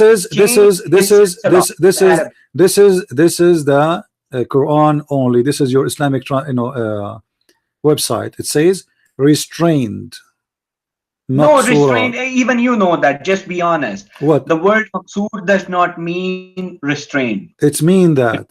Do you want me? It Do means you want? reserved for you, Do you just want for me? you. Don't you? Do you want me to show you in Arabic dictionary? Do you Translation want me to booking. show you, my friend? Do you want me to show you in Arabic dictionary? Not only that. Arabic All dictionary, listen. Arabic dictionary. You are a Quran only, but you cannot say to me you don't accept interpretation of the Quran, correct? When it comes to Quran Arabic dictionary, Let me ask you. Let me ask you. It's been done by the Let devil. me ask you. The interpretation of the Quran made by the scholar, is it wrong? Yeah, that's totally wrong. Why? Well, he's injecting stuff that's not actually there. No, I And mean the word meaning. I mean if we go and we see what the word maqsuratun mean according to the Islamic scholars, they agree with me. So why forget about hadith? We are not asking you to believe in hadith. Why all of them? Why all of them? Those are the scholars in Arabic. Why all of them agree with me that the word maqsurat is mean restrained and they are jailed in their tents just for you? Well, something's wrong with them, I think. All of them. Yeah. And you are the one. And you are the only one who knows. Mind. Yeah, you are the guy from Pakistan who knows more than the Arab scholars.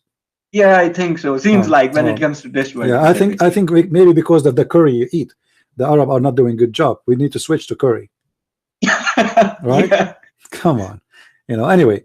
Come on, you're getting personal now, but that's no, fine. No, I have nothing. I don't think I'm speaking against Indian. I have a lot of Indian friends, but what you are saying is very unlogical. All the Arab scholars, all the Arab scholars, and they are Muslims. They speak Arabic. They are scholars. Like I'm talking about the old days, not like somebody came yesterday speaking today. All of them, they give the same meaning for the word. Forget about hadith. When I'm talking about hadith, why they are getting the same meaning, the wrong meaning according to you? You have no understanding. So we don't believe in them because it's not believe in them. You don't have to believe in them, my friend. This is Arabic. This is a pure Arabic. Have nothing to do with believing in them or rejecting them. This is Arabic. There's no point of saying to you what the word meaning in a wrong way if this is not it is. And when all of them agree that this is what it's mean, this is what it's mean. So well, that's the poor understanding of the Quran that has led to wars, chaos, and violence. My friend, your Quran is the book of violence. This is your Quran says. Okay, let me ask you. Do you agree? Do you agree with cutting hands and legs of people from opposite direction? No, I do not agree. Why do you don't agree? No, I just don't agree. That's just crazy. Why? What's because that's crazy. Why would I chop someone's hands and feet off? Why not? Why should I? Why? Tell me why you say crazy. Why you are saying crazy? Explain to me. That's just crazy. If I just go out and just chop people off for being non-Muslims, that's just crazy. Okay, what if somebody is doing something wrong? He is a thief. Is it okay to cut his foot? No. Why no? No, you can cut off his hands. Why? Well, that will be a little too far. That's dangerous. So this is not from Islam? No, this is not from Islam. So if somebody he stole something, we don't cut his hand, or somebody he did a crime, we don't cut his hand and his feet. No, Okay. So how you explain this verse to me? Yeah, sure. Bring up the verse. Hmm. I know the verse you're going to bring up. There's now you know. Now you remember it, right? إنما جزاء الذين يحاربون الله ورسوله ويسعون في الأرض فسادا أن يقتلوا أو يصلبوا أو تقطع أيديهم وأرجلهم من خلاف. You said you don't agree with that. You said this is crazy. You said this is so far. Okay, where's the word chop off their hands? Where's that? It says أو تقطع أيديهم وأرجلهم من خلاف, which means if you cut the right hand, you cut the left leg with it. Well, CP, that's in self-defense. What self-defense? They are my friend. They are. This is about thieves. What self-defense? What self-defense? What are you talking about? Right, this verse is about the. My friend. You are the one who said this is so far just a minute ago because you never thought it's in the Quran, and now you remember. Oh, there's something in the Quran. So let me. Which verse is this, please? Listen. Please, this is about. This is the punishment of thief in Islam. Yeah, we can discuss this verse. Can you please give me the verse number? All right. This is chapter 5, verse number 33. Verse number 33. Yeah. Self-defense, you don't cut the hand of person because already he is your prisoner. You don't put him in. It's not about the verse 533, right? Yeah. Indeed, the penalty for those who wage war against Allah and His Messenger. I mean, it's not about the thieves. Just come on, CP. What about peace? What peace? Here the waging, my friend, waging war in Islam is doing any kind of mischievement according to against the teaching of Islam, and specifically here. Okay, what is the punishment of theft in Islam then? In punishment in Islam for theft is you should put cuts on the hand so that people know by the marks. What you just said? You cutting the hand? No, I didn't say cutting the hand. So what the punishment? What is the punishment? The punishment is to put a mark on the hand, just a cut. Where you get this from? Where you get this from? Well, it's from the Quran. Just bring up that exact verse. Show me. Yeah, can you bring that exact verse? Because this verse is some other verse. Where word? What? I want to learn from you. Where in the Quran it says that the one who is a thief mark his hand, don't cut his hand? Show me. Can you bring the verse about the thief? About what? About the thief. This is the verse about the thief. No, this is not the verse. This is the word. This is the verse about the thief. Right. Let me look that verse for you.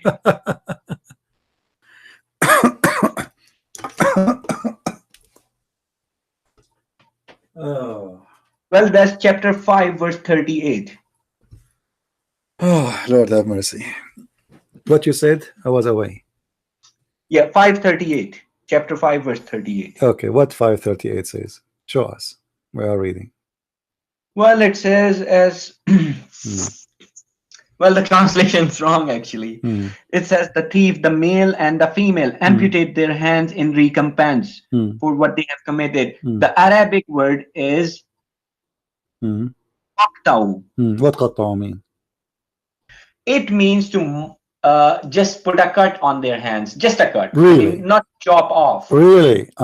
It says, my friend, let me get you another. My friend, are you a student of Zakir Naik? I mean, this is a big fat lie. Iqta'u mean to cut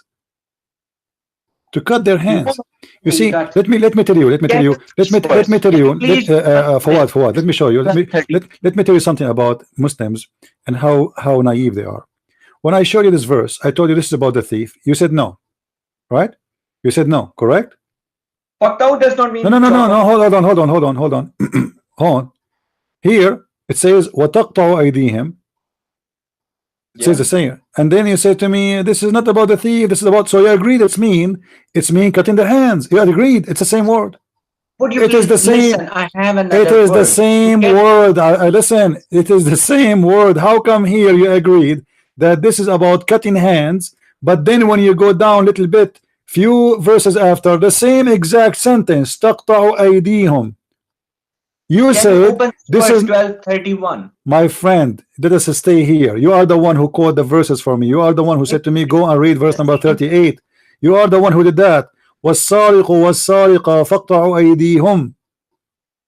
It speaks of the same word kata in 12:31. Okay, when, the use of. Can you show me one dictionary? It says. I'm showing you. The Quran is the dictionary for the Quran. 12:31. that when Yusuf came to other woman, when you know, her master revealed her to other woman that why she committed such a crime, she gave them knives in their hands and they cut out the finger. The cut out does not mean they chopped off their hands. They chopped off their fingers when they looked at him. Yeah, that's mean they hurt themselves with their knives. Yes, they put a cut on their fingers. Yeah, but this is, my friend, so understanding this is this is because your Quran is stupid.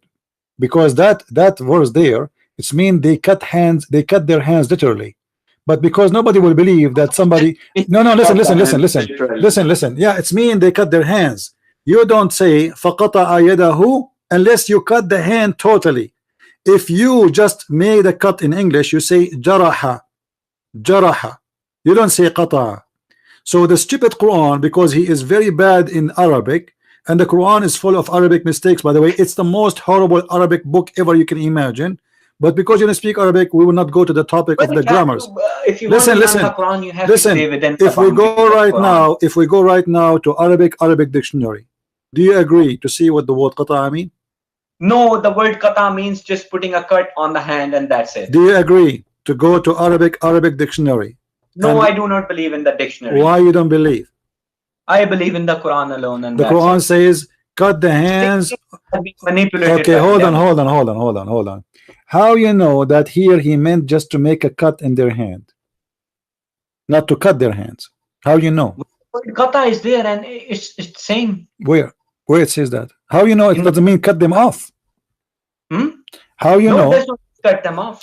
Okay, how here in the verse before you said and you agreed that here when it says qata to qatta'u aydihim, you agreed that it means to cut their hands and legs off. You agreed, but you said this is about war. How you agreed with this if this is the same sentence, the same word, tuqatta'u aydihum wa arjuluhum? How come here you agreed it's mean to cut off their hands and their legs, but there the same word, it's the same word. There you say it doesn't say to cut their hands, it says to make cut in their hands. It's the same word. This word does not mean chop off their hands. My friend, how come? Okay, just three verses before you agreed with it. It's mean to cut off their hands. It's the same sentence, the same word, and the same chapter, and both of them actually speaking about theft, because this is about a bunch of guys. They run away with the camels, and supposedly they steal some camel, and then they one of them, he killed the shepherd. Muhammad, he brought them, he put nails in their eyes, he crucified them, he cut their hands, he cut their feet, and he made them die slowly in torture way. This is how disgusting your prophet is. The verse there speaking, repeating the same thing again, making it more clear that the one who do a theft, you cut his hand, and there's not a single Muslim in the world don't agree with me. So what kind of a Muslim you are? Where you got? Okay, let me ask you. Who is the scholar? Listen. Like Taslimu. My friend. Who is the scholar? You're a scholar who gave you this meaning. Is that your invention or a scholar teaching? Well, that's how the Quran speaks. No. Don't tell me this is how it's called. I'm asking you, did you learn this from somebody or this is your invention? No, it's not my invention. So who is the one? Okay, who is the one who taught you this? That this does not mean cut hands. Well, after looking at all these verses, this is the conclusion we came to. You just said it's not your invention. So you learned from somebody. It's not my invention. Okay, so who is the one who taught you that? Who is the one? For meanings within the Quran. So are you okay? Let us make it clear. Are you saying you are the only Muslim in the world believe that this is not about cutting hands, or there is scholars believing that? There are other people as well. Scholars. There is any scholars? Well, I don't know if they call themselves. So there's no scholars. There are just a bunch of Abduls like you, come with their own fictions. A guy who calls himself a scholar is a scholar. So you are just an Abdul coming with your own fiction and own meaning out of all the Muslims, and you want us to. Okay, that's fine. Okay, whatever you say. All right, my friend. Well, thank you for being here, Mr. Fuad. Yeah, thank you. I hope that's you have a good time with us, and I hope you learn something good. But take my advice. Muhammad is a false prophet, and God do not promise you endless penis or big balls or women waiting for you and their legs is up making a victory sign for your majesty. God, my friend, is not a pimp from Las Vegas. God don't teach to beat the wife. God don't teach how to have sex with the children. God don't teach evil. God don't say, as you said, that he will mislead you in his book. Never. There is no way that God will send us a book to mislead us, otherwise he is the devil. Your God is the devil. This is why we see in the Quran chapter 5 verse number 14, it says that Allah will spread hate and enmity between the Christians until the judgment day. Your God, he target us for a very simple reason, for we are the true people. And this is why Ad-Dajjal, who is the Muslim, believe he is the Antichrist. He is the Antichrist. There's no Dajjal in Quran, by This the is way. no, there is. Are you sure? Yeah, show me. Oh boy. I mean, I'll be thankful if you can. Okay, hold on. So you are just saying there's no Dajjal, right? No, there's no Dajjal. Okay. It's a Christian concept being infiltrated in Islam. All right. Have you ever heard of an animal? It's called a jassasa. There's an animal mentioned in the Quran, but that animal will speak on behalf of Allah. Daba, it's called. Okay, this animal is what? No one really knows. What this animal? So this animal will speak behalf of Allah, right? On behalf of Allah. Okay, that means she is a prophet. No, not prophet. So what? He will inform them so of how that an animal has denied the verses of Allah. Hold on. How an animal will speak in the name of Allah, or will speak in the, what you said? Speak what? Will speak for Allah and inform people that they have been rejectors towards the verses of Allah. Okay, is that a cartoon or this is real? Pardon? Is that a cartoon that there's an animal will come from the ground and he is going to teach us about God? Well, Allah can make anything Allah wants. I mean, what can I say? What sort of animal? Okay, what is the point? What is the? I don't have a stairway what is in heaven. okay, what is the point of this animal who is going to come and speak to us about God? Is that animal is a Muslim? The point is that the judgment day is approaching. Is that animal? Is that animal is a Muslim? Well, you can say that, yeah, sure. So this is a Muslim prophet animal. No, it's not a prophet. It's not making any prophecy. It's just telling people that they have been kafirs till well, now. you are saying to us, no, hold on. You are saying to us that this animal will speak for Allah. Yeah. Okay. What he will say? That people have been rejecting the verses of Allah. That's all. So the animal will say to us, it will come to he will call me in Skype, and he will say to me, Christian Prince, I am an animal sent by Allah to speak to you. How this animal look like? Look like a chicken, a duck, a rabbit, a camel? How he look like? I don't know. Allah knows. Wallahu alam. Allahu alam. And is he big or small? I don't know. How we will know that this is not an animal made by Apple store or made by Microsoft or fake? How we know that this is the animal? What if maybe Shaitan will come in the shape of an animal? What do you think?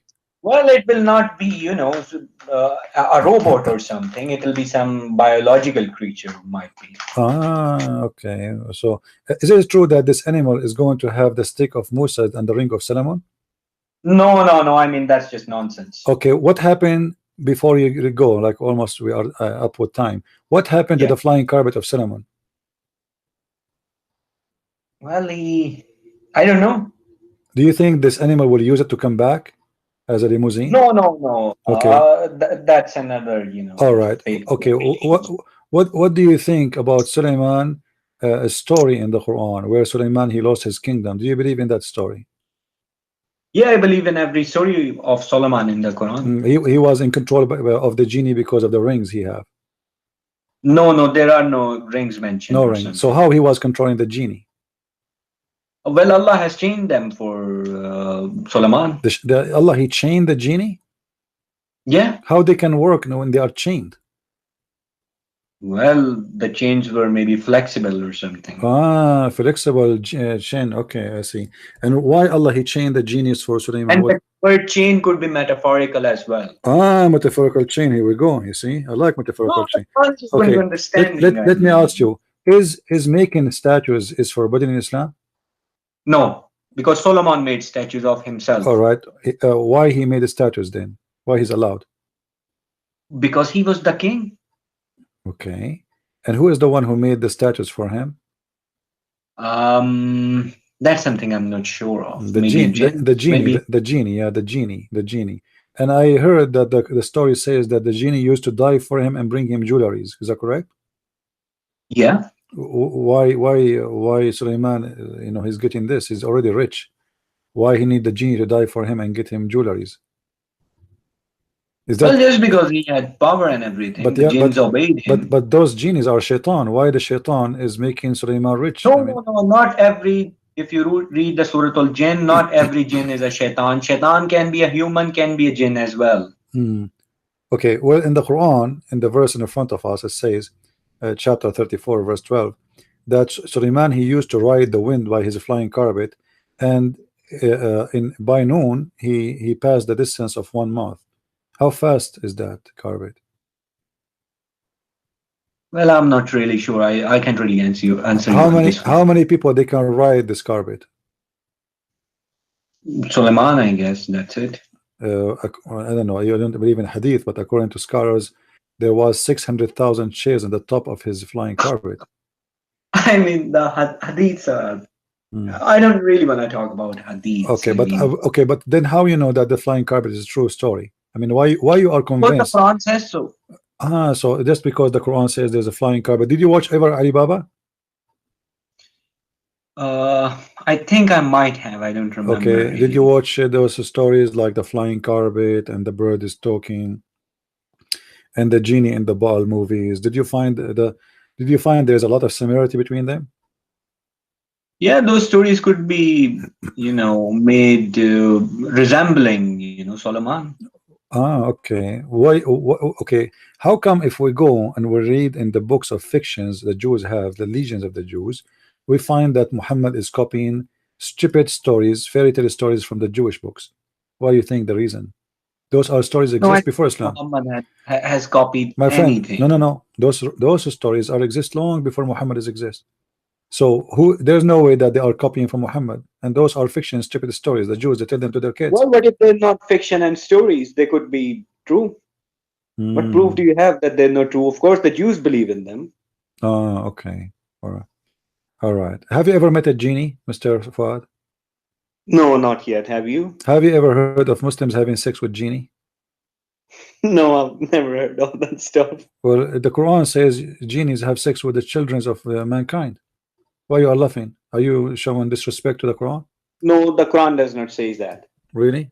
So what if I show you? The Quran says that Satan could be partner in their children, which means that children, they follow the Satan. So they're truly the sons of Satan just because they follow Satan. Okay. That does not mean, Satan has sex with them. Do the Quran have children? Do the Quran have children? Sorry, the Shaitan have children? No. I don't know. Okay. Well, if we go to the Quran, we will find that Shaitan, he have a children too. And if we go, let us see here. Well, that's sort of metaphorical. Okay. So anything we say, children of Satan. If someone is evil, he's a child of Satan. Yeah, a child of Satan. It's a metaphorical. Yeah, all right. Well, it was very nice talking to you, my friend. Yep, and thank you. Feel free to call me anytime. And sure. I advise you to wake up and read carefully your book. Your book is crazy book. And all what you said to me is recorded there. I want you to listen to it again and again and see how crazy what you just said to me, starting from admitting that your Quran is full of contradictions and you contradict yourself many times. Thank you, Mr. Fuad. Okay. And good to have you. Thank you. Okay. Allah Thanks. Hafiz. Bye-bye. What the heck is that?